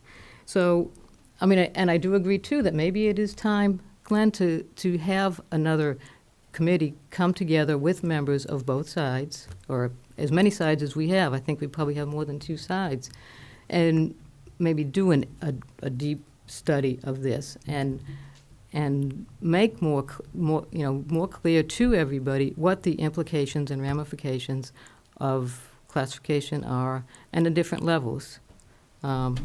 It's, should the selectmen split the vote? Well, if you split it by 1% or if you split it by 50%, that makes a big difference. But again, I don't think you can put that in the question and have them mark 1 to 50. So my feeling on this is not to put it on the ballot. I'm just going to go back to Laura's point. I think it just, after you made that comment, it does sit with me that I've seen a few items now that I think should have been brought to the public that sort of got quelched, so. Did you fight for those to get on the ballot or whatever? Well, you know what they were, and I think we did our best to. I don't know what they were. I don't know what you're referring to. Okay, well, we're just Doesn't talking about matter. this one tonight, George, so with No, that. you made a statement. I just Yeah. like to, whatever. I Yeah, we just did- know, we let's did- take the we vote did what we and could. get it over with Yeah. one way or the other. Yeah. Okay. So, any other discussion, or do we have a motion? So I'll make a motion that we accept to draft a non-binding ballot question from the Board of Selectmen pertaining to whether or not we should have a split classification. Second? Okay, we have a motion and a second. Any further discussion? All in favor? Aye. Opposed? Okay, 3-2, thank you. Okay, Selectmen liaison reports. George, we'll start with you. I don't have any. Kim? Thank you. Just a comment to the Chelmsford Center of the Arts. They're having a Brazilian jazz this weekend. I think it's February, or I'm sorry, that's a week away, February 2nd. That's this week. Yeah, okay, so it is this weekend. So that looked like a pretty interesting one I read about, if anybody has the time to head over there. That's it? That's it. Okay, Laura? I do not have anything to add. I sat into the Economic Development Commission. They introduced our new business director to them. She was well received. They also presented kind of stage 2 of the branding that's being done for the 129 area, and they seem to be making a lot of great progress. They displayed some samples of what we're talking about. They're going to be getting closer to making a decision pretty soon. 2 meetings may be away. Yeah, we'll be ready for town meeting. And I think you'll be excited to see what they've come up with. It's pretty exciting material. Okay, that it? Okay. All right, try to make this quick since it's kind of late in the evening. Paul, did you receive the information from NEMCOG about the DLTA? Do you have any Yes. thoughts on what's going to be submitted for that? We're looking to see what would qualify into the new housing choice initiative that the governor is steering everything towards in terms of meeting the certification under the new governor's housing program. Mhm. So, and we're also looking to see, what exactly, would be a good use of NIMCOG's time and resources, whether it's towards permitting and so forth, so in terms of a permitting manual and such. But if anybody has any suggestions, I think we have a couple weeks to Yeah, get I know those there's in. kind of a quick turnaround Yeah, on it. my discussions have been really looking at clearly the governor and the legislature are focusing on development of housing. So we're trying to make, I think we'll attain that certification, particularly because the way we're Right. positioned right now, but let's just make sure that we can do that. Okay. On a couple of transportation projects, I've got a couple updates last week. The North Road Bridge over Route 495 will be done, will be at least started this construction season. The bid will be open, I believe it's Wednesday, is that right? This Wednesday. So, but the plan is to keep traffic going in both directions over the bridge while it's being done. It's not going to be like the Hunt Road Bridge. But that'll be a great improvement for the town. The intersection improvement at Route 129 and River Neck Road is at 25% design, which means it will be put on the project list for an upcoming fiscal year, and hopefully, there'll be like probably, I think, it's either 20 or 21, fiscal 20 or 21, that will be done. Want to congratulate one of Chelmsford's newest Eagle Scouts, Jeffrey Taylor, who was recognized a couple of weeks ago for his accomplishment. And want to give condolences to the family of Charlie Parlee. I'm sure everybody knows of Charlie Parlee. He was a huge force in this town, and he passed away a couple of weeks ago, and he is definitely going to be missed. And also, yesterday, I was at the CCA for the retiring of the debt for the Steinway piano, which was a long time coming. They had a cake to celebrate and a very nice concert yesterday afternoon to celebrate finally owning outright the Steinway piano, which you see there at the CCA auditorium. So that's all I have for this evening. Any press questions? We do not. Okay. Do we have a motion to adjourn? Motion to adjourn the meeting. I'll second the motion. All in favor? Aye. Thank you. We are adjourned. Thank you.